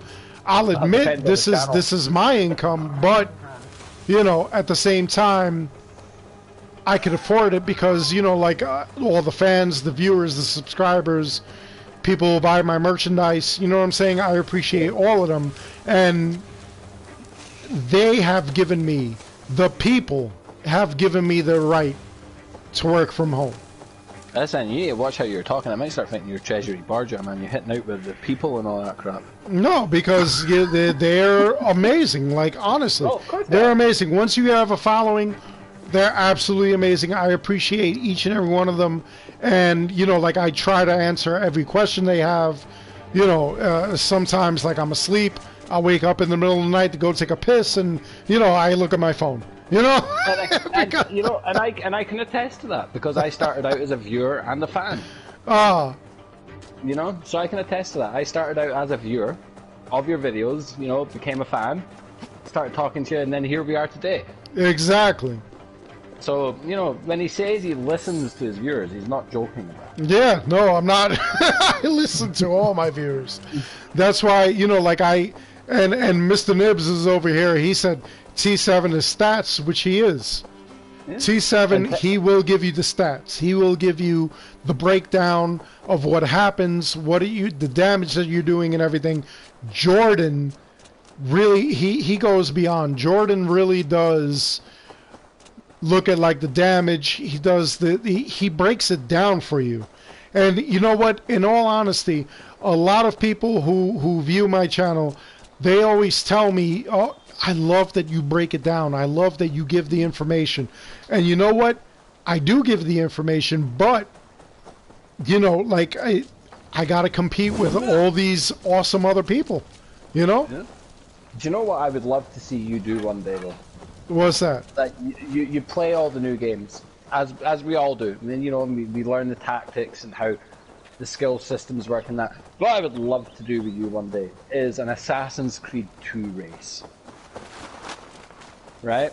Where we both sit from the beginning of the game, just put some time aside, couple of drinks, good laugh, live stream it, just a chill stream, and see who can beat that game the fastest. Okay, so I gotta say, because I'm a completionist, I'm like really... Oh, well, no completionist. Straight through the story, start to finish. Okay? So, tombs are not allowed. Collectibles are not allowed. It's story based. It has to be in the DNA stream. Wow, okay. It has to be main memory. It has to be main memory. Alright, I want to do this with you. I would love to do this with you. You get to watch all cutscenes start to finish. You're not allowed to cut them because viewers have to see them. If it's the first time they've experienced Assassin's Creed 2, you have to give them. But it has to be main memory. You're not allowed to do things like races or, you know, picking up your anything. It just main memory, start to finish. Who can get there quicker? Ooh, okay. Yeah, okay. I'm already gonna call you as the winner of this, but I would love to do it because I think that would be a lot of fun. Honestly. Have you sped run the Assassin? Have you sped run the AC2? I have never sped run an AC. You know what my thing? I'm so involved in the story. I'm so involved in what's going on. You're allowed to experience the story. This is not a speed run. You're not skipping clips here. So you're allowed to play through it at your own pace, but it's only main mission, only main synchronization. That's gonna be so hard for me. I welcome the challenge, but that's going to be so hard for me. Really. But to start that game as Desmond in Abstergo, just to go through the entire main memory sequence, just the story, no side content at all, just main memory, watching every clip, every cinematic, everything all the way through to completion. Who gets there first? Oh God! And you're only allowed to upgrade from what the main memory gives you. Oh God! You're killing me. Okay. Yeah, when it comes to armor and weaponry, you're only allowed to get what you can actually afford through completion of main memory sequences. Okay, well that's gonna be a challenge for me, but well, for me, I welcome it. I welcome it. Doing that before, I can tell you now. By the time I got to Venice, I only had 9 blocks for memory, for life. Sorry. Well, because I couldn't upgrade my armor, because I wasn't doing side stuff. So when you get to the end, you're looking at a quarter of what you would have if you got the armor of Altair. That's going to be a challenge for me. I'll welcome it. We got to lay down the ground rules, and we'll do that. You know, like we'll live stream it. We'll do it. You know what we should do? We should do it for charity. I would love to do that, and have everyone that watches that stream. We'll pick a charity, and I can live stream on my end, so the video uploads. Yeah, I would love that. I've got my end on my side. Right. I would love that. I would love. You know what? That should be like our thing. And I mean, obviously, it's going to be an all-day thing. I can beat Assassin's Creed 2 in a full day, from morning to night. Okay. everything. So if I told, that's with everything. If I told you I could beat the main story campaign in 5 hours 40 minutes, then you know what? Then this is the thing. I will challenge you to do that. This is what we're doing, Silent. We're gonna pick a charity, and we're gonna do that, and regardless of who wins, the charity wins. If we're picking a charity, may I put in here autism and epilepsy? You know what? I would be fully behind that. Those are both my biggest sister has epilepsy, and my oldest son has autism. You know what? Then those are the two charities we'll go with. I would love it. I would love it. Say, I haven't played Assassin's Creed 2 since the remaster came out, so... neither have I! I played it when the remaster came out. I platinumed it on PS4. Like, it's one of the easiest platinums to get. You can get it in a day and a half if you go for it. Right. It's not a hard platinum. Either's Brotherhood. Revelations, I will never platinum because I can't be fucked dealing with the River Styx crap. Well, Mr. Nibs says that he'll join us on the podcast when he gets his PS5. Mr. Nibs, if you have your PS4, you can still join us. I'm Dark Strider 2010. You just friend request me and join in. Yeah, we would for a third man, a third opinion. Yeah, somebody definitely. Challenge. You know, we need to be able to challenge people. Like, so you might like something, I might not like something. Strider exactly. Might like something I think Strider's talking like. And then exactly. You come in and go, no, Strider's not talking. You're talking. Exactly. No, and we have that, and that's the best part of like the whole podcast. Like, we have difference of opinion. I love it. I love it. You have only Xbox One. Damn. Okay. Well, I put a link earlier. Can you not download the PlayStation 4 app to your phone and join parties via? Oh yeah, you can. Yeah. Do that, Mr. Nibs. You could download the PlayStation app, and you could contact us through there. You could actually join us through there. I'm sure the new PlayStation app allows you to join parties. Yeah, same thing with Xbox. Have a headset in your phone, yeah. The new PlayStation app on mobile is actually pretty slick. Have you seen it yet? Yeah, I have. I was actually blown away. I was like, what the hell is going on here? Yeah, it's pretty slick, man. Yeah. No, you can, Mr. Nibs. I actually put a link to our Discord earlier. I'm trying to put it right now. That's why you see a pause here. But you know, like I definitely want everybody involved in the Discord. Like, this is very honestly, very big. If you can hold a conversation, man, and you like to sit and debate shit and disagree with people without taking stuff personally, we like millennials not welcome. No, definitely. There it is. There's the link again.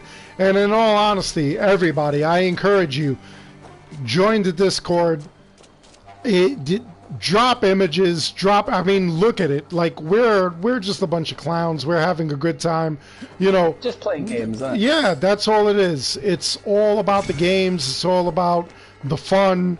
You know, we're not trying to, like, you know, be mad at you if you don't like Assassin's Creed Valhalla. That's fine. You know, like, we hold no grudges. You know, you have an opinion. Exactly, and if you don't like Valhalla, then that's understandable, because Odyssey, to be fair, was a very different game. It really was. Assassin's Creed story, and it was an RPG. This time you've got an Assassin's Creed story with, I mean, I suppose you could call them somewhat watered down RPG elements. I suppose that's the best way to put it, because I mean, your runes and like your armor stats and everything still bring an RPG element to it. But it's almost as if the Origins team, while working on this one, decided the Odyssey just wasn't good. Alright, so this brings me to a good point, because a lot of people, and I know that that you pay attention to like the comments in like the videos that I do. I want to know from your perspective, Odyssey or Valhalla?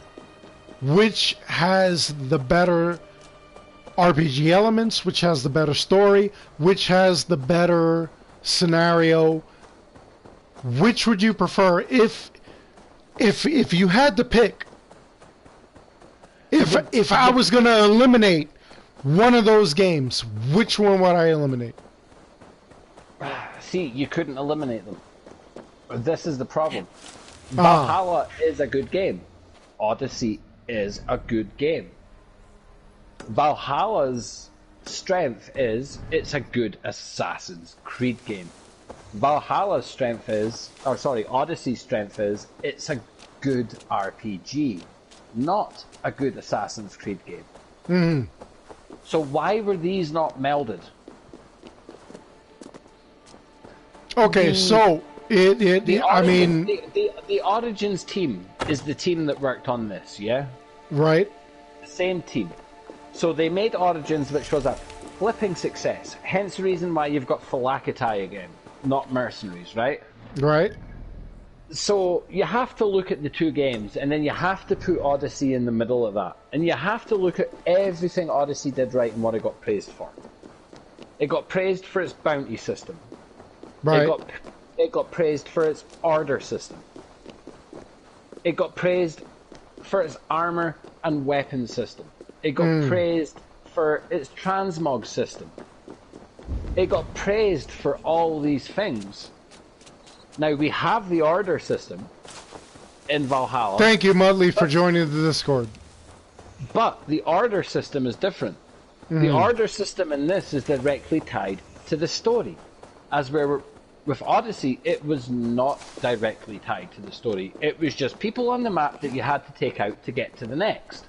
So the order system to me in Valhalla makes more sense than in Odyssey. You're not just mindlessly killing random people on the ocean, on land, or on a mountain. With this one, you got to play the game. There's some order people that you have to get in this game where you have to go and do a drinking competition as a Viking. You have to beat that person to get the clue to get the kill in order to find out who it is you're chasing. So they have woven the order into the things you do in the world, not just the story. One thing I've found with this game is that the order is taken out more in the story than what it is in the real world. Will that change by the time of the world completion? I don't know. Will I still have 10 people to go after? I don't know. I'm not there yet. I can only go on what I've played. I wish the armor and weapon system and the random roll and the transmog was in this game. You know what? I gotta agree with that because you didn't know what you were getting, and it was kind of exciting when you got certain armors, and depending on the armor, it was like really big. You know what I'm saying? Like you could actually find a weapon or armor that was phenomenal. Or garbage. You know, you killed that mercenary, he dropped that bloody golden weapon in front of you and you were like, I wasn't expecting that. But in this one, like, you kill a Philakatai and you get a fucking necklace. Yeah. And it's like, okay, and like, if you're lucky, maybe a rune. I think that was, you know, done on purpose because they want to emphasize your need to go to the Assassin's Bureau. But you know, that's just speculation. You know what I'm saying? There's even a mission where you complete it, and it's like, well, these Philakatai in Valhalla are now after you. Now you can do this mission as long as you get there before sundown. Where you can burn the scroll, and if you burn that scroll, they won't actively seek you out. But if you leave the scroll, they won't seek you out. But yet they'll fight. But they'll fight you if they come across you. Right. Now, who wouldn't burn that scroll? Yeah, I burned that scroll. I got that mission. Scroll. Why was that even a thing? These people should have been hunting you down. Like, you just killed some Templars. They're Templars, they want your blood. You shouldn't have to burn a scroll for these Philakatai to not give a care in the world unless they're 20 feet in front of you. That makes sense. Yeah. You know, I would rather have them chasing me around the way they did in Odyssey, because at least then it kept me on my toes all the time. If I was under-leveled and I knew I had one of these guys right round the corner, and I heard that horn going, "Boo, I'm here." You know, it's almost as if this game is a direct sequel to Odyssey, and Odyssey was just its own thing. Well, that's why I put out that video. I said, you know what? Is Odyssey the black sheep of the family? Is Odyssey not even... did it even happen? You know? Yeah. I mean, obviously, when we're playing Valhalla, Odyssey did happen. But, you know, like, should it have happened? Yeah, but Odyssey was also nominated for Game of the Year. And people forget Is it? that. Really? Not this year, but Odyssey was last year was part of the. It was nominated for Game of the Year. It went up against Spider-Man and God of War and stuff like that. You know, so yeah, Odyssey was good enough to get nominated for. It never won. God of War won, but I mean, it was nominated for Game of the Year, bud, and that's what people need to remember about Odyssey. Odyssey has been the first Assassin's Creed game ever to be nominated for Game of the Year. But it didn't have a fucking Assassin's Creed story. Exactly. That was what burned it. And that's the problem. And it didn't burn it with RPG lovers. It burned it with Assassin's Creed fans. Exactly. But the game. I have people that are constantly telling me the present day should not be a thing. It should always be the past. After this game so far, I don't agree. But at the same time, I feel like present day is taking some liberties here, because it feels like a direct sequel to Assassin's Creed 3's present day, yeah. But like you've had a chapter missing. Exactly. No, listen, Assassin's Creed, to me, it has always been about the present day. It has always been our need to survive now. Yeah. Well, and what we're doing now. There. The present day was always there to push the narrative forward. Exactly. You know, exactly. So there are people.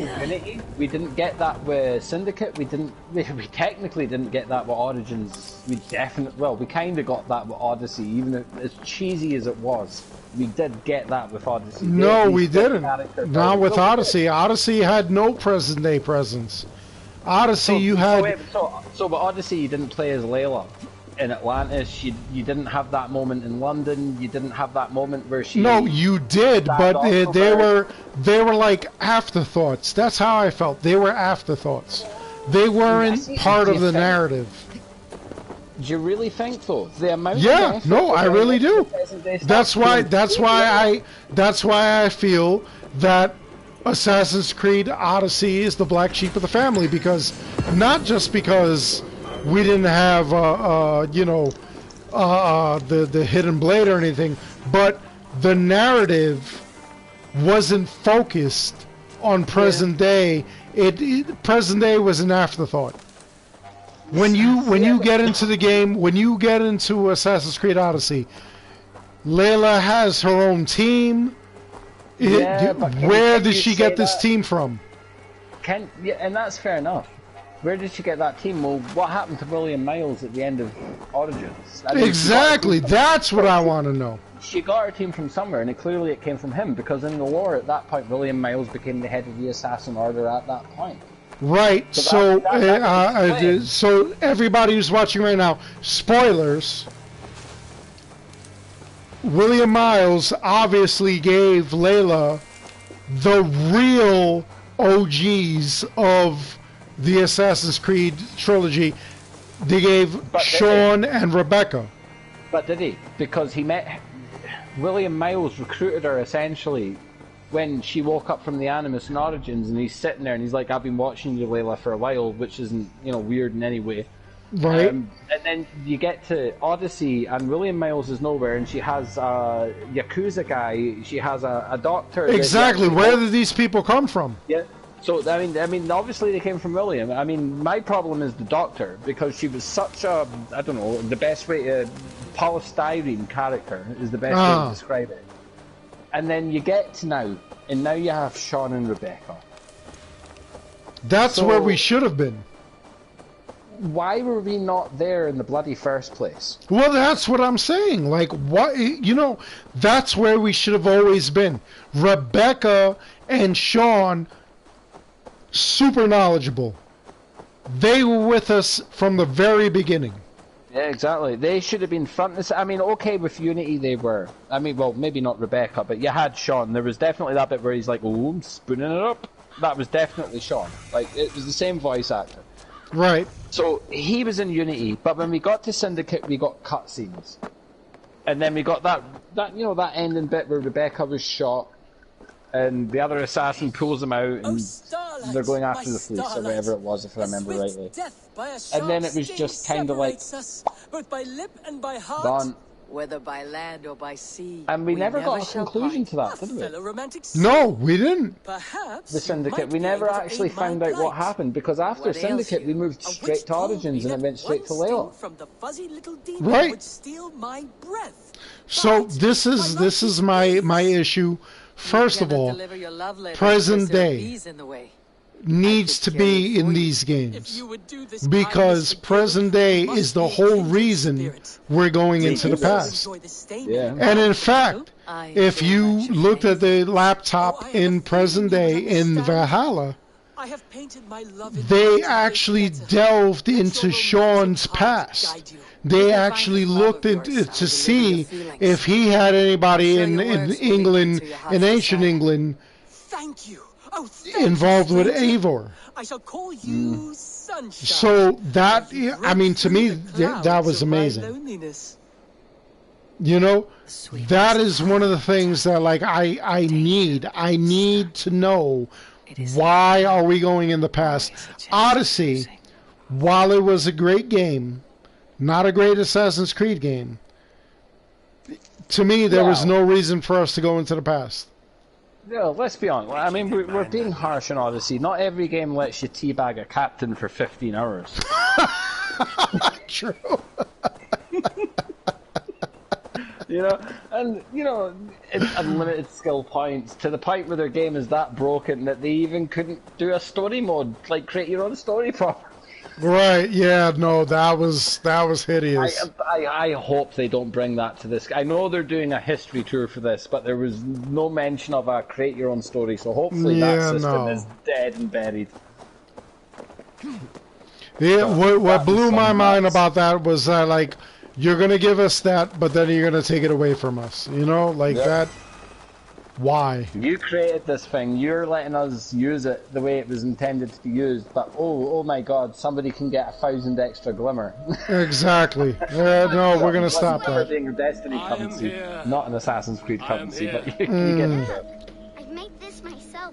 My TARDIS can But yeah, it'll be interesting to see what happens now, because I feel like this is an ending and an answer to questions to a point. Did you think there's going to be Assassin's Creed next year? Not next year, maybe 2 years from now, because that's what they're going to do. How would you feel if Ubisoft just said, look, we want to make a proper next-gen Assassin's Creed? It's going to be 3 years. Like, Valhalla is the last time you're going to play Assassin's Creed for 3 years, which brings me to the season pass where they talked about year 1 and hinted about year 2. Well, here's my thing. Here's my thing. If you're gonna wait 3 years, let's say 3, let's say 5, okay? Release a TV show. Yeah, let's say they're gonna wait 5 years before they release another Assassin's Creed. What I want is for you to give me 5 years on your current Assassin's Creed. I'll tell you right now. This game released early. This game released early because they were worried about Cyberpunk 2077. Yeah, and now they're rushing their arses to sort of patch out, which should have been dealt with in the bloody first place. Exactly. You can't shoot a bow and arrow off the back of a horse without looking down, without able to aim. Exactly. So that's my thing. They released this game early. It wasn't ready.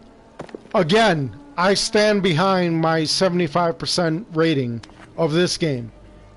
Love it. Absolutely love it. But I'm going to give it a 75% because the glitches and the issues that we're seeing in this game should not have been. You had 2 years. I understand, you know, like COVID. I understand the pandemic. 3 years. 3 years. Yeah, 3, not 2. Yeah, no, you're right. Odyssey was on the market 2 years. You're absolutely right. Which means they went into development with this game before Origins even came out. Now, I'm going to tell you, I have a lot of love for Ubisoft. I do. Regardless of all the bullshit, I definitely have like a lot of love for them. And you know, it just it upsets me. Yeah. And I was not going to go and tell fans of the channel, "Oh, go out and buy this game. It's the greatest game." At the end of my video where I rated it, the good, the bad, and the ugly, I said, "You buy it at your own risk." You know? Do you know what I would do? What I would do then in your position is when the first major DLC comes out, right? From the season pass, which I believe the first one is the Ireland one, the second one is the Paris one. You would think by the time the first DLC came out that the game would be patched enough to the point where the main game was running fine and it was just support for the DLC, yeah? Well, I mean, that's subjective. Honestly, let me tell you right now, Doom Eternal, Bethesda, do you know that the DLC, their very first DLC for Doom Eternal came out broke the game, a month ago yesterday? Yeah, it broke the game. Right. Do you know that, I don't play it, but it broke the game from what I heard. Do you know that people are still unable to play that game, the DLC? See, this makes a month later. Why is Sony and Microsoft and like digital sellers like Steam at this point sort of reissuing like rights and stuff to people they know? Because like they have a list of people that have rights to the game, like they have purchase histories. And this is what bugs me about people like Microsoft or Sony. It's like, well, I've purchased these games and it's, you know, your bug has taken it away from me, but yeah, I've got to wait for the developer. Why can you not just reissue me with another, you know, what key or whatever it is if you buy digital, or if it's disc, like my disc should work. To me, it's a situation where it's the server on the developer's end. Like, why can I not play this game? Well, we know that. I mean, Christ, yeah, we know they were going through a massive transition. I mean, they're being bought over by Microsoft at the moment, but I mean, that's no excuse for. And let's be honest with you, the Doom developers are probably the best developers that ZeniMax has under their banner. And like, I'm sorry, you might like Bethesda. I haven't played a Bethesda game, like, ever. Their games don't interest me, and every single time I watch a review, when a game comes out from Bethesda, it's about how broken it is. So, I'm not going to pick those games up. But the one developer that came across as being like that one bright spark that ZeniMax had was ID Software. And it makes you wonder, you know, is this just one of those things where working from home because of COVID has just affected the development of a game? But at the same time, you have to ask yourself is, why is it we're here a month later and they know about it and people still can't access it? Exactly. That's what burns my ass. That I'm going to tell you right now. I have people right now. I do, you know, like their weekly reset. Doom Eternal has like a week challenge every Thursday. They do it. Kind of like the weekly reset for Assassin's Creed. And their thing is there are several people that will hit me up on that and they'll be like, hey, listen, I still can't access the DLC. And, you know, it makes me angry, you know, not just, you know, like as a YouTuber or whatever, you know, as a person, like, why are you not fixing this? What is going on? What is the problem? Could it be the transition between ZeniMax and Microsoft? I don't think it is. But could it be? Could it be that certain departments are on a complete standstill because they're getting reshaped and reworked? I mean, maybe, but you know, that's not a good excuse. Well, because if you have a problem, with your product, you need to fix it. Yeah, you need to fix that. There are people. I've got a guy who commented and he said, "Hey, listen, I bought this game, the whatever edition, and you know, like I got, you know, I played the main scenario, the main campaign, and then I decided to like add it, and it's not working. What's going on?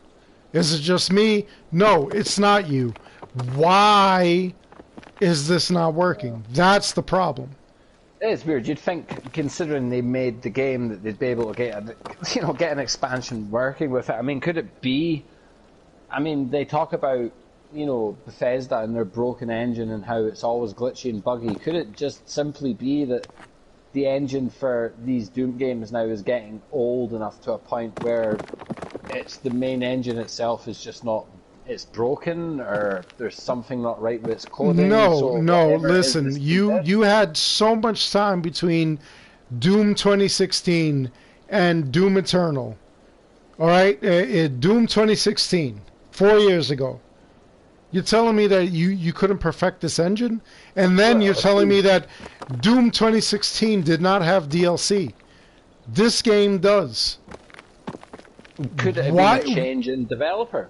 Why can't I access it? Was there any hiring, firing? Like, did they change the dev team up? Yeah, I mean, I don't have research into that, but regardless, I mean, let's be honest. Is that an excuse? No, is that an excuse for a month passed and I still can't access my game? My DLC? Well, for a AAA studio, to be honest with you, it's unacceptable even at the fact that it happened on day one. Exactly. That's like you buying Assassin's Creed and then loading in and not being able to get past your character selection screen. Well, some people are feeling that effect. There are some people that are saying they can't get past the gender select. And that's the first time you could actually play the game. After Child Eivor, yeah. Yeah. So what's going on with these studios? Do we know if it's a specific gender that they're picking? Whether it's because I picked like the main middle one, you know, let the animus. Yeah, decide. No, I did the same, and from what the data is that people are telling me, they're saying that regardless of what they pick, because some people will, you know, they try to pick all three. It's not working. They're not able to get past the gender select screen. So is that with a separate save? Is that like starting a no? That's when you're starting your character. That's across Xbox, PlayStation, and PC. See, because I never. They're not being able to. Yeah, I never ran into it. I went straight to let the animus decide, and it just took me straight into the game. Same with me. But, you know, some people are experiencing different things. I never experienced Arno's father without a face. Loads of other people did. When it came to Unity. You know? It's so many people are having, like, serious issues. And this is why I gave this game a 75% rating, because you really need to fix your issues. You had 3 years. So 3 years. What was your rating for Odyssey? My rating for Odyssey, honestly, among all the Assassin's Creed games, Odyssey, I'm gonna give like a 65, 70 maybe. Because of the story more than anything. You know what? Yeah. First of all, here are my issues with Odyssey. First of all, wasn't an Assassin's Creed game. Yeah. It was an RPG. Was not an Assassin's Creed game. It was a game that should have just been called Odyssey. Nothing made sense in that game. If you're going by Assassin's Creed, nothing made sense in that game. It really didn't. That's one of those games where it was like, look, we're going to do a cool RPG thing. It's got some Assassin's Creed Easter eggs when it comes to the issue, but this game is not Assassin's Creed. This game is literally called Odyssey. Exactly. Because what we want you to do is build your Odyssey. No lore. Absolutely no lore from Assassin's Creed. Absolutely no present day. Unless you talk about the Great Pyramids being built like long in completely the wrong time period. Exactly. But I get it. They were trying to show passage of time, but it was funny. It was funny at the time. Yeah, no, it to me, it was a whole situation where it was not Assassin's Creed. It did not have the lore. It did not have, even if we weren't going into present day, did not deal with any of the Assassin's Creed elements. No hidden blade, no speck of the hidden blade. You know what? I gotta say, the Fiji with the four pillars, they made sense. Yeah. Fishy was the first one, and I will credit him with this. He said right away, he said, how are you going to have an Assassin's Creed that takes place before Assassin's Creed took place? Before Assassin's Creed, yeah.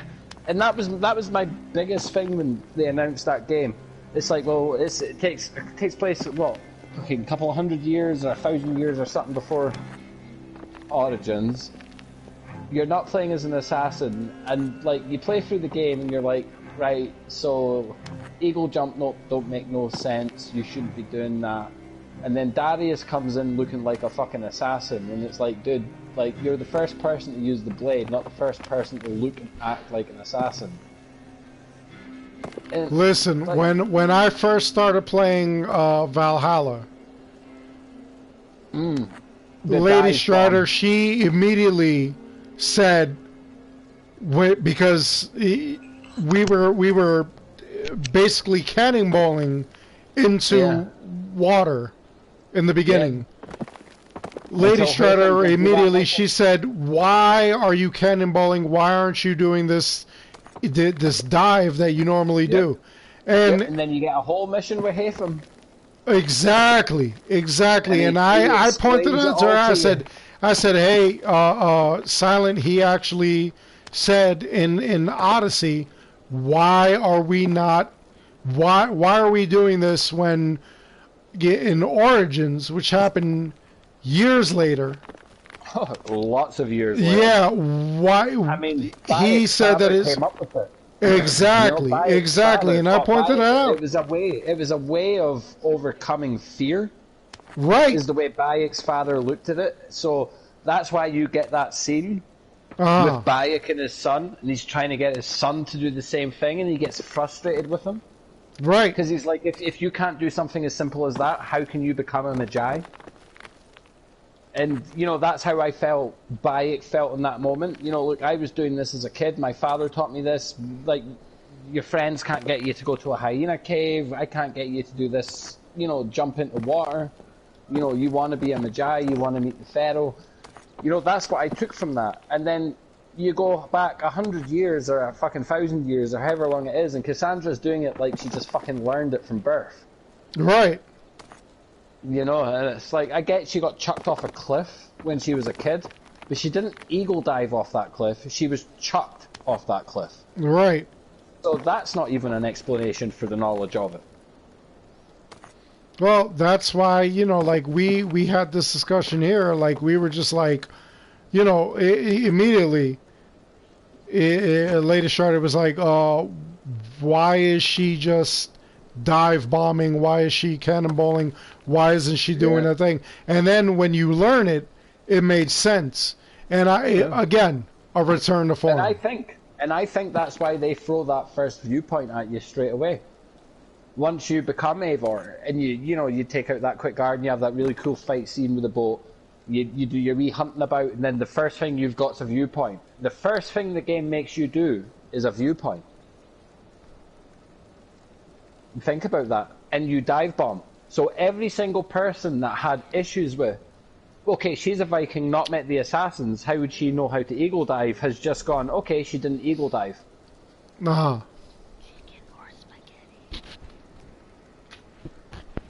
You're not answering my question. Hold on one. Yep. But it is a good Assassin's Creed game. This one is good. I have a problem with real estate in this game. They say this game is going to be bigger than Odyssey, but so far I just can't see it. Really? I can't see it. The size of East Anglia, the size of Mercia, and then you go at the top of the map and you look at the size of Northumbria, and then you go down to the bottom and you look at Wessex, and then you take into account the size of Asgard, and you take into account the size of Vinland, and then I haven't seen the second part to the mythical side of the story. But if you take all the real estate that's in Odyssey, I have no idea how they can say this game's got more landmass than Odyssey. I don't know. I think that it's a matter of Perception of size of the way the map looks, maybe? I mean, possibly. Possibly. I'd have to look. I'll research it. What's up, Brendan?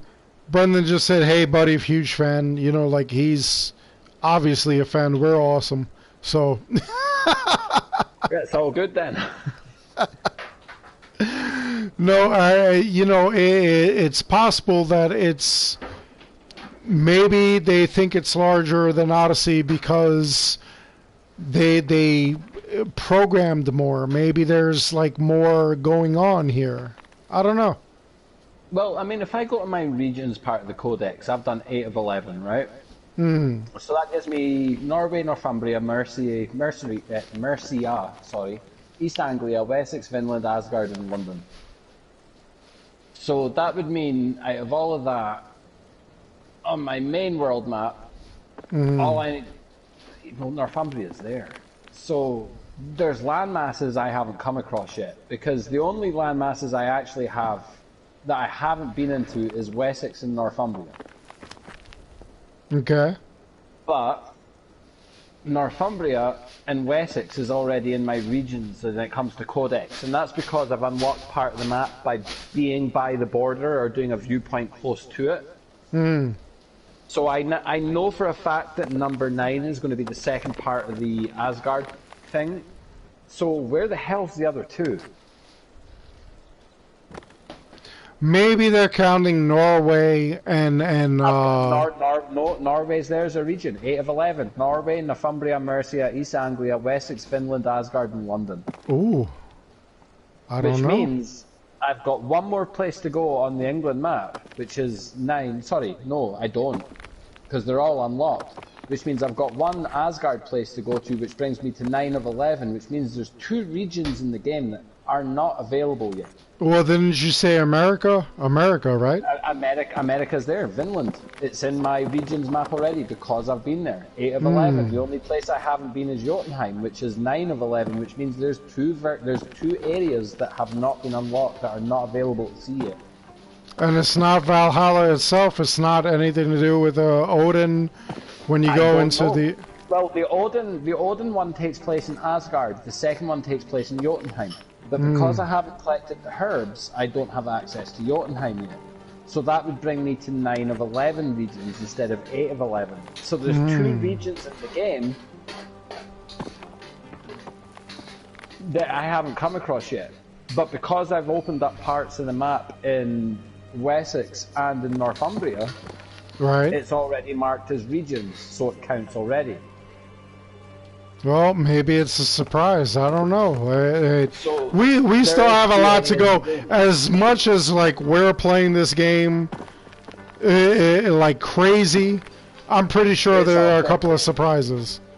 Yeah, well, there's definitely, from what I can see, there's 2 areas that are undisclosed, and that's all of England that I've got mapped out, and that's the first place. Sorry, the bottom in Norway, and the first place in the Mythical side. The second place in the Mythical side is going to fill up one spot, which means there's 2 land masses outside of everything that I have done that I have not seen yet. And I wonder if one of them is going to be the Middle East. I would be so excited if it was. An introduction to Assassin's Creed 1. Exactly. That end of story, let's tie it all up. And I wonder if that's why. That would totally blow my mind. They took me to one island. They took me to Vinland to kill one of the head Templars, so it wouldn't surprise me if the main head Templar is going to have his own destination island, and I wonder if that's how this is going to play out. Would love that. Would absolutely love that. So I think that's how it's going to work. At least that's how I think it's going to go forward, and I'm excited because my hopes, and I hope to God, and if, do you know what, if it doesn't happen, it doesn't happen. But I really do think the Middle East just became a thing here, and this is why I think people are saying the ending of this game is just phenomenal. Now, Brendan brings up a good point. He says maybe it could be Svartalfheim. Could be awesome seeing some elves. I guess that's like... Well, I've gone through all the trophies. I've looked at all the ones that are hidden and I've unhidden them. And when it comes to the Mythical side, there literally is only Asgard and Jotunheim. Because you get a trophy once you complete the both of them. So this mystery 2 landmasses, there's no trophy for them. And so that confuses me. Am I wrong for playing some God of War, the PS4 God of War 4? Because I'm kind of, I've been feeling kind of you know, like mystical in the fact that I want to deal with Vikings, I want to deal with Odin. Baldur. God of War is a phenomenal game. God of War is a phenomenal game. I mean, I've played through it. It's not one I platinumed. I got to the end where it was Valkyrie fights and armor builds and stuff like that, but by that point Final Fantasy came out for me, and I haven't gone back to it. But I mean, God of War is just truly fucking amazing. Well, that's why I'm saying, like, you know, as I'm playing this game, I really do have a lot of God of War feels. Listen, one thing as well, man. If you haven't played God of War, now is the best time to play it. They just updated that bloody game, and load times that took 2 to 3 minutes have been cut down to 20 to 30 seconds. Like, that is one fast-ass game now on PS4. Like, yeah, I've been playing it. I've been excited about it. Like, what an update to give that game. Like, it's the same with The Last of Us remastered. Its load times have been cut from about 2.5 minutes down to about 16 seconds. It's Angry Dad Simulator 2018. That's what it is. Yeah, exactly. I call my son all the time. I'm like, boy. Oh, it is what it is, man. Fucking fantastic. It is. It's hilarious. It is indeed. But right, man. Anyway, we are calling. How long are we calling on this now? 2 hours. 2.5 hours. Yep. I actually do have to go. But you know, it was. I mean, as always, amazing talking with you. Amazing talking with our fans. Yep. Having them, you know, like come in and stuff like that. Next week we definitely do have to touch base. You're going to be way more into this than I am. I honestly, by Saturday next week, at the rate I'm going, my guy, I'll probably be finished. Yeah, probably. But we definitely do have to have this race in. Yeah. Assassin's Creed 2. Man. Yeah, we do. Main storyline. Exactly, main storyline. Go through main DNA strain. I'm gonna upgrade with what you get and just. I'm totally gonna promote it, and we're gonna give it to charity. Exactly. And you know what? I will stream on my end. I very rarely stream. I do stream every now and then. Bit of Destiny here, bit of Creed there. Right. I will stream this. So I will stream this so that I have a copy on my end. Right. But and plus, so people can go and as a proof thing. So if I beat his ass, which you probably will, you most likely will. He goes, nah, Silent didn't stream it. I bet by 6 hours. No, trust me. You're probably gonna beat me. What's gonna happen is that you're gonna be done in 6 hours, and then you're gonna be doing side missions while I'm still. I kind of feel that that's what's gonna happen. I wouldn't do that. I wouldn't do that to disappoint you, man. I wouldn't have put you through that stream at that point. No, you know what? I would just go. I've won. I'm gonna leave the stream. No, I want you to continue because you know what? If it's gonna be for charity, it's gonna be for charity. So, I would love for everybody to get involved. Yeah, definitely. Yeah, and Assassin's Creed race, that would be just hilarious. Just to see, you know, I mean, just how many deaths are we going to take because we've got like 10 health bars instead of 20? Yeah, we're going to be so used to like being like babies, not like gods. You know, it's going to be a thing. One thing that always annoyed me about the Assassin's Creed, especially the two Brotherhood and Revelation remakes, is they never took the time to just put a new game plus in there. Yeah. You know, how hard would it have been just to create a new game plus for each of those games to keep the Ezio fans just constantly I kind of feel like nobody really was worried about like new game plus at those times. You know what I'm saying?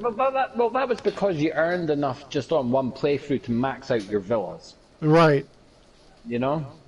But yeah, we definitely need to do that. That would be fun, especially if we sit down, we sort out a day where we don't have anything to do, we both get a couple of drinks, we hit that game and we just go for it. And see yes. I would love that. And the first person to tap out because they're too drunk has to submit instantly. Just submit your I'll tell you what. First person to tap out has to give at least $50 to said charity. Do you know what? That's absolutely fine. I'm game with that. I'm good with that. If I would to charity because I'm a lightweight, then so be it. But I'm Scottish, so we'll see just how much of a lightweight I am. Well, Lady Strada's Scottish too, so she might be training me before that time. Yeah, she's probably going to outlast you. You may as well hand her your.